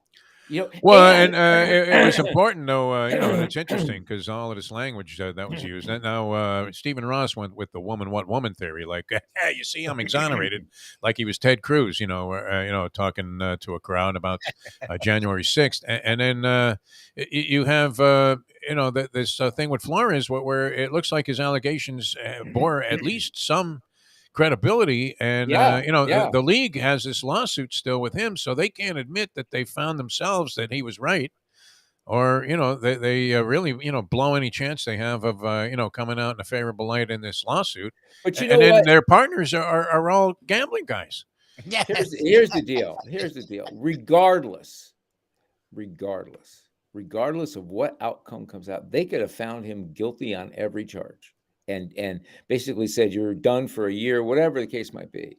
Sell. That would be the thing. Yeah. Well, you would think at the end of the day, if this team goes out and starts winning in 2022, fans won't care. Fans don't care. They just want to win. They want to watch win. Came out to a bevy of Browns fans. He's never played for the Browns yet. All he's done has been swirled in rumors with the Browns, and there was hundreds of fans that wanted his autograph. Yeah, and he was just found guilty. Yeah, it's just about win. Listen, goes back to the old Al Davis: win, baby, win. And I just cannot believe that there wasn't more to this than we're finding out, and the tampering. And I agree with you. Tampering, everybody does. It's rampant. They're the ones who got caught.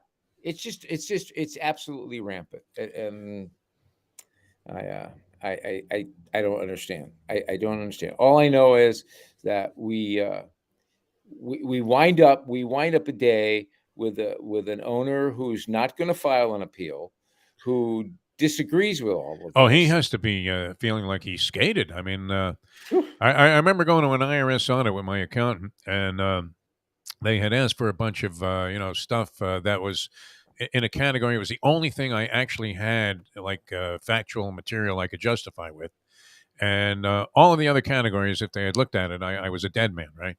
And I remember walking out of there, and it was all we could do to suppress our laughter when they administered a no change, which is a very favorable result. If you go to an audit, there's a likelihood that since you already came in and they saw that you were on the level or thought you were, they are unlikely to look into you again. I mean, at that level. And we just barely made it out the door without busting out laughing because we knew we kind of got away with one there. And that's how Stephen Ross had to feel. I mean, this is just a complete skate job, for him in what were some very serious issues that, look to be unresolved. All I know is Stephen Ross has made billions upon billions of dollars. If I'm him, I'm thinking to myself, what am I doing exposing myself like this? He should just buy a Texas Roadhouse restaurant franchise and make money all day long. Yeah. You know what? Texas Roadhouse is doing very well. They don't need anything else. They don't need Ross's money. Yeah. Ed Garcia, are you back in the United States of America? Where are you, Ed? Where's Ed? I am actually in Louisville, Kentucky right now, bred by the river. So, well, there's good. Hey, you know what? It's not only Muhammad Ali's backyard; it's the Bourbon Trail. Don't forget your man Tony Segreto over here, bud. You're around the great distilleries. Welcome back. I hope you. We missed you terribly. Your fill-in did a great job, but not Ed Garcia. And we're happy to have you back. How was your vacation? Did you find a Texas Roadhouse overseas somewhere? No, we did not. But it was really cool. Celebrated my parents' 50th wedding anniversary, and when you get the family all together and all that stuff, it was absolutely fantastic. So that's fabulous. A really, really good time, and was able to disconnect. So very cool. Thank you. That's good. Well, it's great to have you back. It's summertime, grilling time. We've been telling people about, going to the butcher shop and getting their steaks sent to them so they could grill, or they could go just order a Texas Roadhouse and go in and enjoy a cold beer on a hot day. And I know how hot it is in South Florida. You couldn't do or find a better place than Texas Roadhouse. And I have to add, we have a good friend, and that he's Jim Sarney. There are all these fans of Texas Roadhouse. I did not know this, but this is National Sandwich Month. So he's asking if I'm going to have a Texas Roadhouse sandwich on your bread to eat it on the air. I had no idea it was Sandwich Month here, but you could always get a great sandwich and great burgers at Texas Roadhouse. 100%. Right, Ed? Oh, absolutely. And I'll tell you, my absolute favorite Roadhouse burger. And if you haven't had this one, we toast this brioche bun. I mean, it is like bread and butter mixed together. The brioche bun is absolutely fantastic. But we sit there and get it nice and crispy. But we put an 8-ounce patty, a little bit of our sweet signature barbecue sauce with some sassy onions and sauteed mushrooms, 2 different cheeses. We do a jack and a cheddar. Absolutely out of this world. I mean, strongly recommend that one. And then we got those big old-fashioned steak potato fries that stay hot for so long with our seasoning. I'm telling you, that is, if you're going to enjoy, sandwich month, that's the way to go right there. I think that's it. I think, it's funny. We were talking about this last week that, we always talk about the steaks and we talk about, all the different, fall off the rib bone, the fall off the bone ribs and all of those different things. But, when you're looking for just a good old fashioned burger, you've got to think Texas Roadhouse too, because they do it right. And Ed, I'm telling you, I haven't had anything on the menu that I haven't just absolutely loved and think to myself, well, I want to get that when I go back. And then I decide, no, I got to try something different. Yep. Ed still there? I lost him there. Yeah. It is, but you're 100% right. That is the way to go. And I haven't found anything, and I've been eating there for 16 years, and I haven't. That's great, and that is absolutely fantastic. Ed, it's great to have you back, and we're going to remind people again, it's summertime. Take advantage of the grill. You can go to the butcher shop online, get steaks sent to you. You can go download the Texas Roadhouse app. You can go and not even have to worry about standing in line. The app alerts you when the table is ready. You drive over there and you're all set. You'll be seated. Coldest beer in town, best ribs in town, unmistakable. And forget about your low-carb diet because you'll want to just have all the rolls that come to your table. Thanks, Ed. Thanks, Ed. Hey, thanks, guys. Have a great day. You will. Always a pleasure. The great Ed Garcia, regional manager, Texas Roadhouse, does a tremendous job. That whole southeast region, always hopping. And now world traveler, Ed Garcia. I have an idea, actually. It struck me as Ed was talking, and I was thinking about all this stuff because when they brought all of that food to the station when we were back at the studios a few years back, and we first got involved with Texas Roadhouse, I mean, the corn, green beans, sweet potatoes, all of these sides, I mean, were so good. They were a meal into and unto themselves. Yep. And we're not even talking about the steaks and the burgers yet. But I think what we need to do, Tony, is have a planning meeting for the big contest. And you, Lubie, and I, and maybe we'll invite the Gambling Gourmet and Jim Sarney should get together at the Texas Roadhouse. Okay, that's a deal. To plan the contest before the football season, tease it up and, Well, I'll actually be then back. We'll go back there with our winning listener. Well, Segredo's down. That's the move. Okay. Right. We'll do that for sure. All right. That sounds good. I absolutely agree with that. And I would enjoy that. Yeah. I think it would be good to reconnect with Jimmy Sarney too. It'd be great to Sarney's a connoisseur of all kinds of fine food. But he's a realist. He's practical, and he realizes that the prices at Texas Roadhouse for the level of quality that you're receiving, and we're not talking low barometer here. We're talking high-end steakhouses compared to Texas Roadhouse, and you're getting a similar steak at like half the price, sometimes even a quarter of the price. I was going to say a quarter. It's not half. What you're doing in other places, man. It's amazing. No, it really is an incredible operation. Really all right, we're coming back with more with Tony Segreto. Vince Scully passes away. Bill Russell, we didn't get into that. Tony, that happened just the other day. The Icons are, just biting the dust in and the NFL season. And the NFL season starts tomorrow night. That's right. Hall of Fame game tomorrow night. Are you playing? Are you putting some money on it? Which way are you going to go? Jacksonville? Trevor Lawrence is not going to play a single down. They're not even going to try. Not at all. Not even Lawrence. That's what I love is now they've gotten to even the young starters don't play. Yeah. Who does play in that game? I don't know. Where do they get the guys that actually play from the Hall of Fame itself? I have a different interest in these NBC games now. With my daughter working. Is she producing on this one? Yeah. She's worked. She is she's worked on a number of the pieces that they run. That Oh, that yeah? they will Oh, run. nice. Yeah, so she's worked on some. Starting right at the top, Segreto. I like that about the Segreto family. All right, back with more with Tony in just a moment. I'm Jeff DeForest. He's Mike Lubie Lubitz. Our thanks, as always, to Ed Garcia, the people at Texas Roadhouse, for their just unwavering support of these programs. And they've really been great, and couldn't be any happier than to represent these fine organizations along with Catholic Health Services. All right, back with more with Tony in a moment. Now that. The time. It's 8:24. Ponies in Style at Champions, the outstanding simulcasting room at beautiful Hialeah Park. Yes, the grand old lady of thoroughbred racing has never been more vibrant, and you can wager on the races from the top tracks around the country while enjoying a cocktail at the Brass Rail Bar or any of the fine food served throughout the facility. If poker is your game, you're covered in style, and you can play all your favorite Vegas-style games, including blackjack, craps, and roulette, in Hialeah Park's sizzling hot casino. Get a player's card when you walk through the door for all kinds of generous amenities, including our favorite, free play, when you come out to the ultimate casino and entertainment destination, Hialeah Park. Hey folks, Tony Segreto here. You know, since day one, Catholic Health Services has been part of Old School. And since we've started letting people know about them, it's changed their lives. You see, Catholic Health Services, while being recognized as one of the top places for stroke rehab in the country, it's also about a group of people who not just excel in what they do, from the doctors to the nurses to the therapist, on and on and on. It's how they do what they do every single day that separates them from the pack. They do it with a passion, unmatched, and the inclusion of family in every step of the process.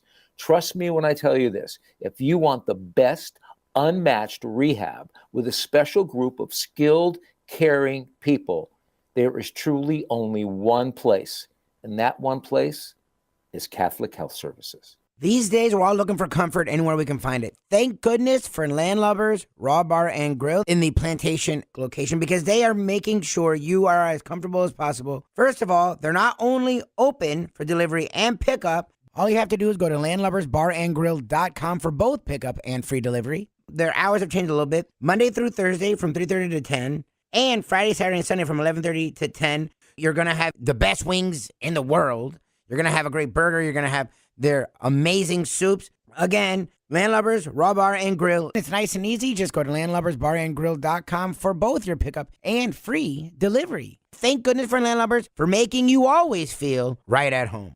What do you think in this one, Tony? You'll be handicapping. Will you be laying points? Will you be taking points? I'm really struggling with who I want to win. You have Joe Burrow, who's just the quintessential, he is in Montana, that kind of good-looking, unflappable, just, can get for 3 quarters, get the snot kicked out of him, and then that 4th quarter, still get up off the mat. Certainly the definition of what Muhammad Ali said, the definition of a champion is how many times you can get up off the mat. And to see Joe Burrow do that with an offensive line that's, filled with matadors, it's remarkable. Matadors, listen to you, Tony. Well, yeah, every single one of those offensive linemen play Olay. They come into that song, Olay, Olay, yeah. again I fly. Yeah. 9 sacks against Tennessee. We are now kicking it old school with the one and only Tony Segreto. Brought to you by Catholic Health Services and Texas Roadhouse. Welcome back to the show, the Defo Show here on South Florida Live. Happy to have you guys tuned in. Always appreciate the comments on the chat line that we have working there. You're welcome to go ahead and put your 2 cents in, as they say, on that thought process and that little thread at any time. We certainly appreciate it. Mike Lubie Lubitz, we have Tony Segreto. We're Old School with Tony Segreto, brought to you by Texas Roadhouse Restaurants and Catholic Health Services.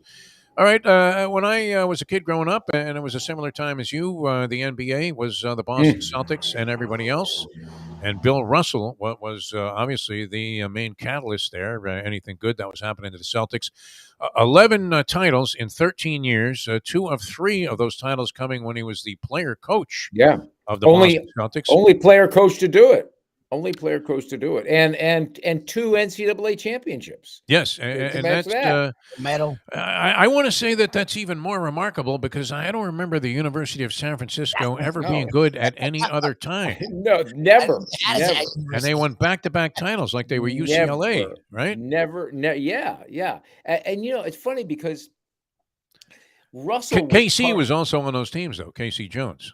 That's Was he crazy. not? Casey Yeah, it was Jones, University of San Bob Francisco teams. Bob Cousy. No, but I'm talking about the college team. College, yeah. Says- I got you. But Pretty you sure. know, it was such a storied franchise to begin with. You know, it was everybody. You know, everybody would look. You know, it'd be the middle of the fourth quarter, game winding down. Would Auerbach light the cigar? Would he light the cigar? Would he light the cigar? And for those who don't know what I'm talking about, the significance of the cigar is that Auerbach would only light the cigar knowing the game was in hand and that they were going to win it. Yeah. He would never do it if there was a doubt. So you were always looking, and when Russell was on his team, and you know, there was, you know, Russell was playing at the time of Wilt, and Wilt had a lot more charisma. You know, Russell was mistaken by so many. You know, he really retreated and became a recluse from fans he was seen as and being from distant. the media. Yeah, because, well, you know why? I mean, my goodness, his house was defamed. like garbage. People went into his house and defecated on his bed. Yeah. I mean, you know, it had gotten to the point where that'll get to you, Tony. Yeah, that'll get to you. I would think You'd be so. moving out of that Vermont neighborhood there. Yeah, I would. Regardless of your love for the place. I would think so. And you know, it was at a time when you know, he stood up for civil rights. He stood for what he believed in, and you know, he was a man of many faces, and a guy who just, you know, worked hard. I mean, look at the legacy he left by what he accomplished in his lifetime. And I'm not talking about 11 titles and 2 national championships. I'm talking about the fact that he walked with Martin Luther King. He was there with Muhammad Ali when Muhammad Ali made the call that he wasn't going to Vietnam. He stood up for what he believed in. He never shied away from a tough subject when it came to what people deserved and the rights of everyone, whether you were black, white. Culturally, it didn't matter. And I had a great respect for that man, just a great respect. Probably more respect for him for what he stood for than how he played. And he played remarkably, absolutely remarkable. Well, and especially as you know, black athletes were making inroads into professional sports and, you know, becoming more prominent in the college game around that time. You know, there was more of an inclination to, you know, figure that they were just going to, you know, fall into line and sort of, you know, be grateful that they finally had this level of acceptance. So to be sort of civilly disobedient, if you will, you know, that's a bad way of characterizing what Russell was doing with his civil rights movements and things like that. But I mean, it was especially audacious for a black athlete in his situation to then take those positions, and obviously it was not a popular stand. But people like Bill Russell, and he revolutionized the game and the way it was played. I mean, now we have the 3-point shot, but you know, he really was among the very early, if not the first, to advocate just grabbing a rebound and chucking a ball to half court and triggering you know, a Showtime like fast break that the Boston Celtics had, even with what looked like, you know, old geezers and slow paced players. You know, he really changed the way the game was played with his outlet passes. They were great. Not just that, he changed the game, the way he trained and prepared for games, and a big man to be able to make free throws, because the joke was that, you know, Wilt, you know, if you gave Wilt 20 throws from the free throw line, hopefully he'd make 2. You know, you know, it just wasn't his deal. And remember when Wilt tried to go overhand for a while? Oh, I mean, you talk about line drive brick.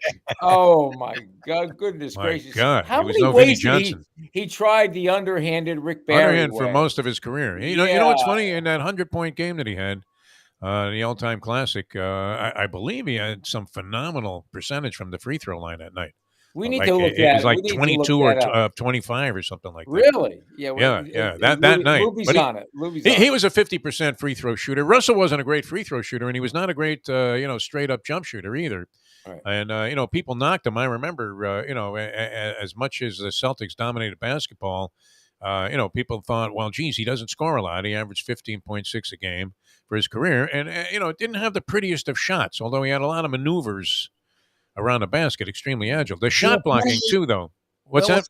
What was 28 of 32? There you go. Wow. I tell you, man, 88%. it was open defiance of anything we'd ever seen from Wilt Chamberlain any other time. And here's the other thing, you know, when you think of all of the sports across the spectrum, baseball stands out as the one sport to me that obviously lives on stats more than pretty no much. longer, Tony. No No longer. longer. Well, no longer. But Mario Mendoza is but- saying, but- "You see, I should have been paid like a but, yeah. superstar." Yeah, but he's hitting 200. but you know, in its day, in our day, I'm talking about it. Yeah. But and as good as basketball was, their stars never sort of to me equaled the Mantles of the world and the Jackie Robinsons of the world, except for the guys like Bill Russell.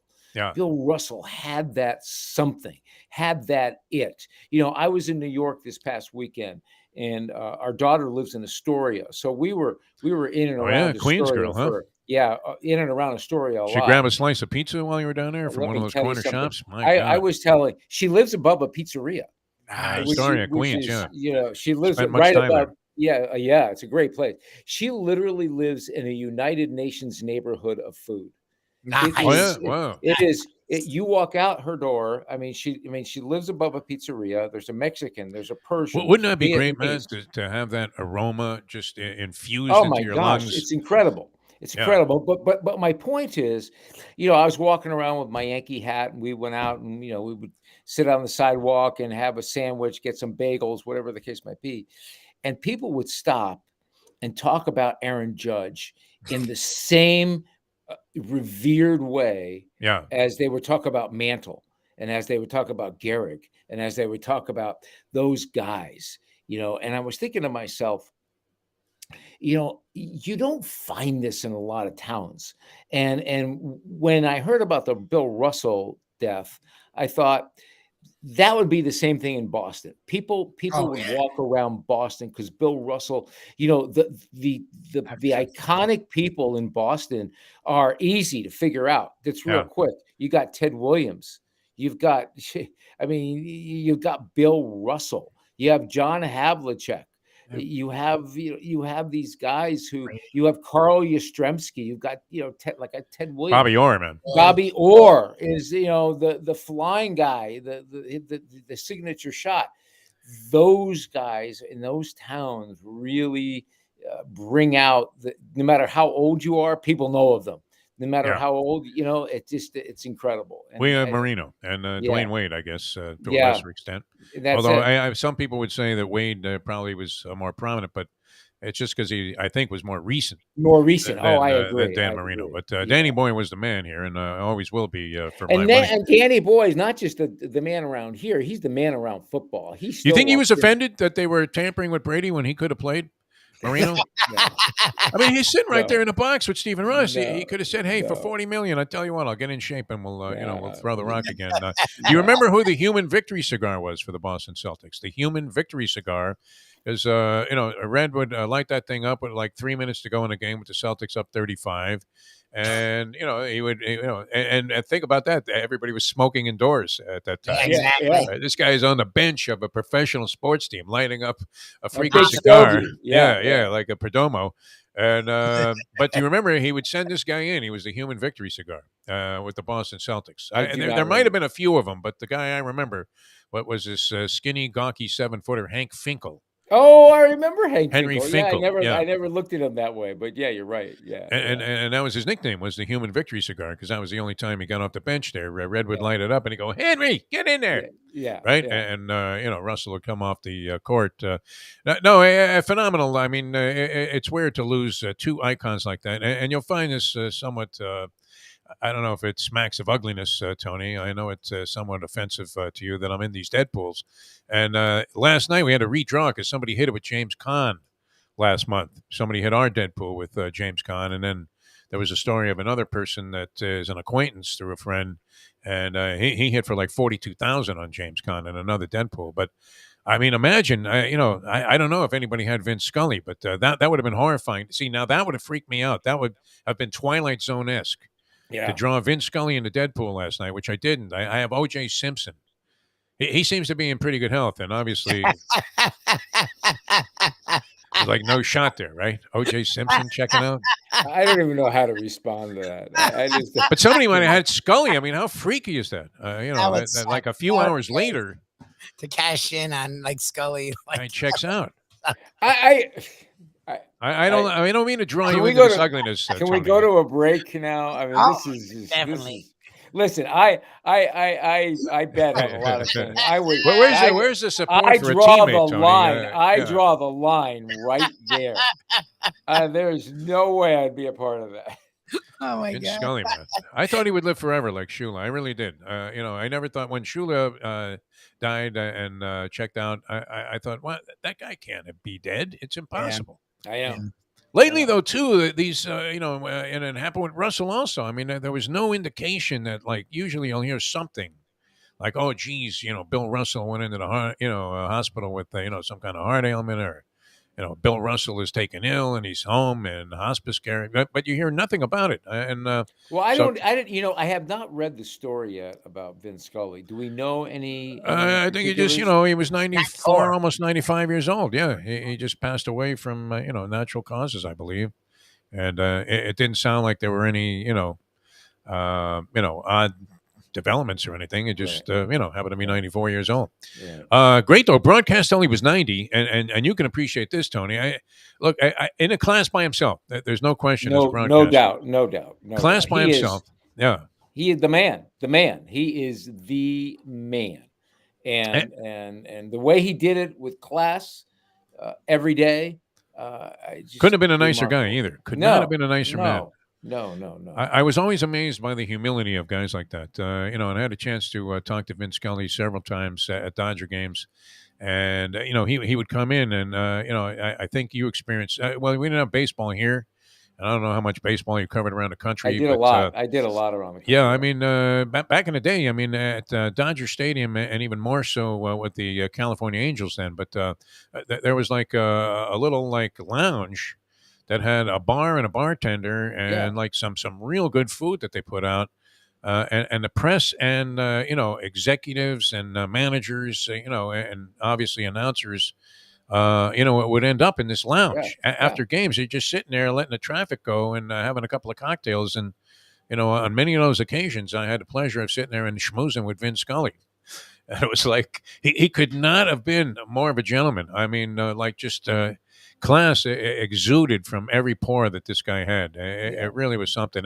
And the humility of a guy of that level of brilliance also was extremely impressive. I couldn't agree with you more. I had some of those moments with him as well at Dodger Stadium. Yeah. And he was a man of dignity. Yeah. He just reeked of class. Yeah. He was well put together, coat and tie for every game. Just a man of dignity. Always had a nice thing to say to you too. I mean, always made you feel good. That's the thing today. And forgive me, I saw some of these threads here. We are so caught up in this world where all we want to hear is if you don't hear negative, you think the person's worthless because they say nice things or they talk about I'm so sick of hearing nothing but people bashing other people. It's easy. It's not hard to bash somebody. It's hard to, take the time to be a little thoughtful about how you want to present things and how you say things and how you look at things on all sides. It's pretty easy otherwise to just sit up here and pop off and go, this guy's an ass, this guy's a jerk, this guy's an idiot. A Lubie School of Journalism, yeah. Yeah. I don't do it about everyone. I don't You'd be teaching a course at FIU, this kid. Who would deserve it? Negativity. Let's talk about Catholic Health Services. Because talking about dignity in class. Wow, these guys are fantastic, Tony. Yeah, they really are. And it's funny, again, I was talking to my wife about, what's going on in her world in Michigan, dealing with what she's dealing with her family. And it's so much better now because they're at a place where it's almost as if they're at Catholic Health Services because they treat people with dignity. They treat people with an understanding. They know what they can and can't do. Listen to me, at Catholic Health Services, you go in for rehab or whatever it is that you go in for, whether it's the nurse, the doctor, the administrator, the therapist, they all are not just well schooled on the problem you're going through. They are well schooled on how to treat the human being. And I think the human equation, the way it factors into the way Catholic Health Services does business, is bar none the best that I have ever seen. That human equation is the most valuable part of the rehab process, because when you can put yourself in a position where the person feels like people are really looking out after them, their ability to move forward and get better becomes stronger. And that in of itself helps that person get up and move and get to where they want to be faster than they could have ever thought they would have been able to. And that's because of Catholic Health Services and how they do their business. Every single day, they bring their family into it. They make sure the family knows exactly what's going on, when it's going on, and what to expect when that loved one comes home. They do this every day, 24 hours a day, 7 days a week. It's a step and repeat. They bring in the best people. The people who have worked for Catholic Health Services have worked for them for decades. Why? Because they're treated well, and then those people treat the patient well.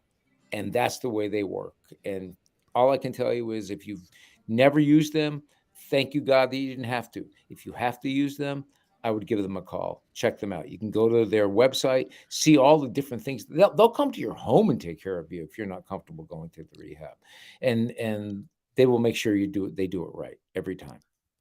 Hey, these guys are great. I remember, and you probably experienced this at some time in your career. I was doing a boxing match in North Dakota and working with a guy that I hadn't really worked with before, and he said he checked me out, and the guy that recommended me said, this guy's a solid pro. And I thought it was like the highest compliment you could pay a guy, to be considered a solid pro at what you do. And Catholic Health Services, it reminds me of that, just because they're such solid pros at what they do. Yeah. And professional in their approach, which, in the medical industry, and right now, I mean, Mustang says this all the time, the word care is no longer a part of health care. I mean, it's not necessarily a natural succession to the word health. You don't have people that care anymore. And that's Catholic Health Services being as professional as they are, and being as concerned as they are, and just handling their business in the way that they do. It's such a refreshing thing. Couldn't recommend them any more highly. All right, more with Tony Segreto coming up. Jeff DeForest, Mike Lubie Lubitz, the Defo Show here. It's All School with Tony Segreto, brought to you by Catholic Health Services and Texas Roadhouse Restaurants. We're coming back with more here on South Florida Live with Tony in a moment. Now that The time. It's 8:47. Folks, Tony Segreto here. Let me ask you a question. What do you look for when you go out to eat? Good food, obviously, friendly atmosphere, not too loud, but good energy, reasonable prices, and a place where you feel comfortable. All those ingredients, no pun meant there, are hard to find unless you're talking about the Texas Roadhouse. You see, they encompass all of those attributes. Really, really good food, amazing atmosphere, good for a family, good for a date, or just a night out for yourself, and prices that will make you extremely happy. Their ribs, unmatched. Steaks, hand cut every day. Everything, and I mean everything, is made on site, including their incredible bread. It's the one day, folks, that you can forget about low-carb diets. Trust me when I tell you, Texas Roadhouse, your restaurant, your destination when you say, where should we go and eat tonight? From the newly renovated sports bar to the beautiful bayside views captured at the Tiki Bar, Jimmy Johnson's Big Chill has it all. Located at mile marker 104, the Big Chill also offers waterfront dining while experiencing breathtaking sunset views of the Florida Keys. It's simply the hottest spot in the Keys to cool off. That's Jimmy Johnson's Big Chill at mile marker 104 in Key Largo. For more information, call today at 305-453-9066. Why is it necessary? I mean, it's cliche at this point to put the guy out there on the edge of the pier and be reporting. I couldn't agree with you more. You're so not wrong. I remember so many times Bo Camper himself, because he's a big dude, holding onto a tree and like, yep, yes. I'm here, I'm out here. Yeah. And it's like, Jesus, right. Kim.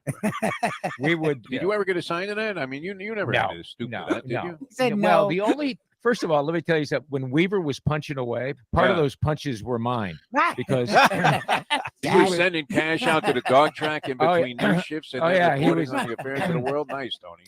He was he would come into my office and he goes, "Hey, Kythe is running tonight." Kythe was a great dog, And I go, really? I said, what are the odds? He said, well, we got to put some dough on it. So I gave him some money for Kai. Then I saw some, I look at the odds, and my parents were going, and he'd hook up with my parents, and they'd be betting on the dogs. It was absolutely great. Defo and Lubie always have a blast kicking it old school with the iconic Tony Segreto. Brought to you by Catholic Health Services and Texas Roadhouse. I love the fact that during that clip, your dog started barking as you were talking about Weaver, the weatherman, just crushing the Greyhounds when Biscayne was in action, and Ken Malden was the PR director there. Hey, talking about Vin Scully and the Dodgers, and I wanted to make this quick segue because, I love the time of baseball for the trading deadline and to see what teams do, right?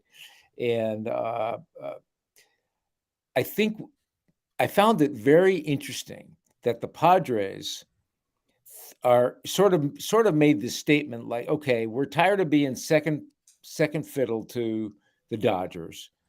We believe that we can make a run at them, but what do we need? So they arguably go out and get the best player in baseball right now, other than Aaron Judge, to bring him in, and then they take a flyer on the big flamethrower from Milwaukee.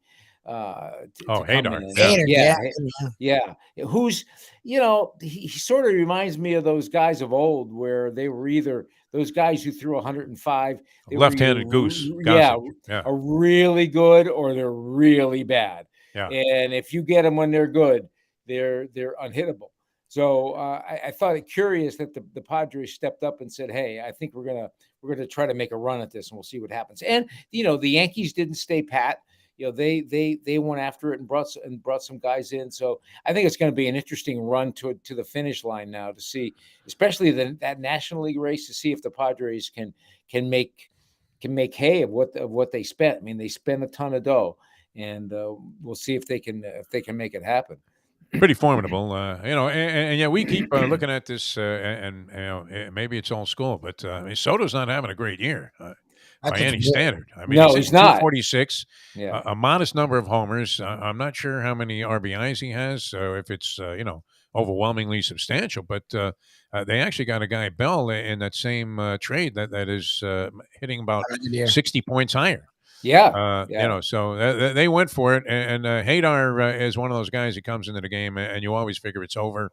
It's like a shock when somebody hits the ball off him. Although I think of late, he might have been vulnerable to giving up a bunch of home run balls. Yeah, he has been, and that's why I think made it palatable for them.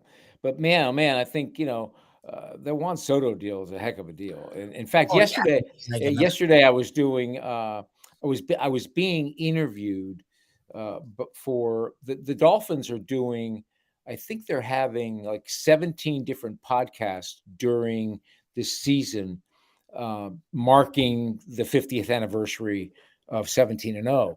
So that was a good way to kind of put a big smile face on it by having the owner suspended in a criminal activity. I thought it was kind of way to celebrate. So yeah, exactly. So they were interviewing me, and the guy interviewing me was from San Diego, lives in San Diego. So we wound up talking about the Padres, and he goes, "It wasn't the Hacksaw, was it? He was a fabled sportscaster there." No, it's Lee Hamilton, I think was his name. The Hacksaw. Yeah. Josh Lewin, is it something like that?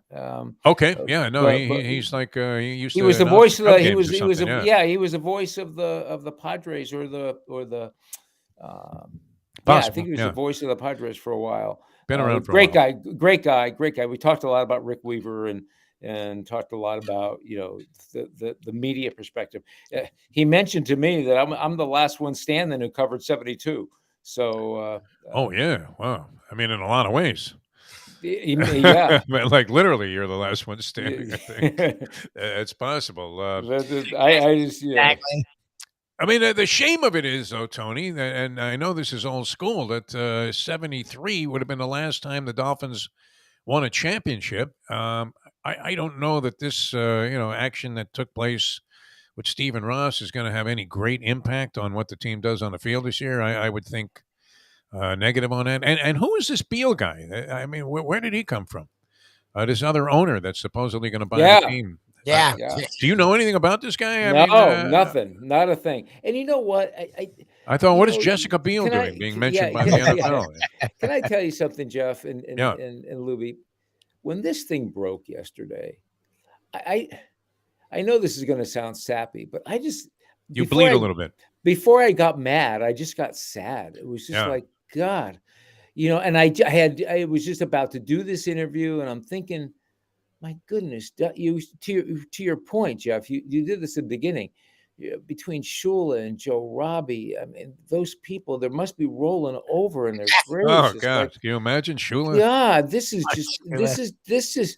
just goes back and tells you what we're dealing with right now, and we're I don't even know. It's very, for those of us who have been around a long time, the anger is not even there. It's just you're just deflated because it's just this. I can't even tell you. And there's more to this than we know. Bit There's of a so clown much- show. Well, Yeah. I believe this to be true. The more I think about this, and obviously we've talked about it a lot during the show with you and Jason Cole, and Lubie and I were discussing it, and it did occur yesterday, so there was plenty of time to think about this. Yeah. But it does look like they kind of sports washed, very popular term here, the whole idea that here was Stephen Ross instructing his brand new coach. And, the reason it's like doubly offensive, and I could see where Brian Flores was never the same in terms of being able to embrace this Miami Dolphins organization, the very organization that gave him his shot to be a head coach for the first time after years of toiling in the background there. Bill Belichick and loyal service to the NFL. He gets his chance, and one of the first conversations he has is, hey, Mr. Minority, I want you to lose every game, go 0-16, and then you not only, I mean, that is so defeating and deflating the purpose of this guy getting this job in the first place. And, I know. How could you live with that? Yeah. How dysfunctional can But they you be? whitewashed that. I mean, and it sounded like it happened. I mean, like they admitted that there was truth to it. They whitewashed it in an unacceptable way to me. Like, well, we can't figure out the tone in which it was said. Oh, please. I don't care if it was joking or not. You don't say that internally. Sure. A fan can say it, but not the owner of the team. Yeah. I'm sorry. I'm sorry. There was a time too also, Tony. Go ahead, Louie. Why would it be okay for an owner to joke about that? Like, that's my thing is like, well, I was just joking. Why? Why would an owner feel comfortable enough to joke about that? Well, not just the owner, but anybody else internally in that building. It doesn't matter. The owner, yes, but that goes without saying. But even within the building, it shouldn't be joked about. It should be. That's like standing in line at TSA and going, yeah, I used to have a bomb in the bag, but now I don't have it anymore. Oh, I was just joking. I'm sorry. I really didn't. You guys forgot to check me for this gun. Yeah. Exactly. Yeah. So what are they gonna go? Oh, it's okay. Come on. We got conflict. We didn't know you were joking. Oh, that gun is made of licorice. Oh, fine. That's okay. I got a Molotov cocktail in my bag. That's not gonna but, happen. I'm sorry. I checked it in. I mean, crazy. Holy Brittany Griner. I couldn't help but think about that. We were talking about the TSA thing, but it's insane to think that was something that was slightly overlooked in all of this. And let's face it, there was a time, and I experienced this many times, and I'm sure you did during your broadcasting career, where they get tired of seeing Ann Bishop getting buried by you in the ratings, and so some guy from the ABC affiliate down here goes, see if Segreto will go out to lunch. We won't mention anything specific, but it's happened. It's happened to me many times. Many times. And just sort of test the water, see if there's an interest there, and you do it 3 or 4 people removed. Exactly. Right. In this case, that wasn't even smart. It was the guy who was going to buy the team. It's like, are you kidding me? Like the Keystone. It's like the Keystone Cops. It really is. It's like, okay.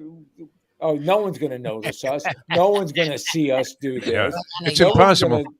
Impossible to punish the guy, though. I mean, look, he put $1 million or $1 billion, 2 or whatever it was into the thing, and he's going to get back $4 billion, like 12, 14 years later. Which, so here's my question. 3 to 1 on $1 billion, Tony, is a nice payoff. You would have to say. Yeah. So here's my question. does Stephen Ross bull his neck and go, you know what? I'm well, obviously we're not appealing. We already said that, but I am not going to sell this team. I am just going to go and win a Super Bowl. Or do I go, listen, I've had enough of this. I don't need this. I'm making billions of dollars in my business. I do not need this kind of exposure. I think he loves it. I really do. He I think should he be likes allowed it. but he's not gonna. Yeah. He's dug in. Because who knew who he was before he owned the Miami Dolphins? Nobody. He was just a rich guy. Yeah. And, I do think that in certain cases, part of it, although it's not like Stephen Ross goes out there and flaunts that. In fact, he obviously is extremely awkward in this position. He's always surrounded by henchmen. And you're asking yourself, what the fuck are they telling this guy? For the whole time he's on the team, he's been getting nothing but bad advice. It's incredible. All right, Tony. On that note, I think we should. No, I'll tell you what. It's just. But I mean, that's what you're asking yourself. What are they saying to him? Well, it's wait a minute. It's not what they're saying. It's just that he's not listening. I got to believe that there are men and women of reason in there.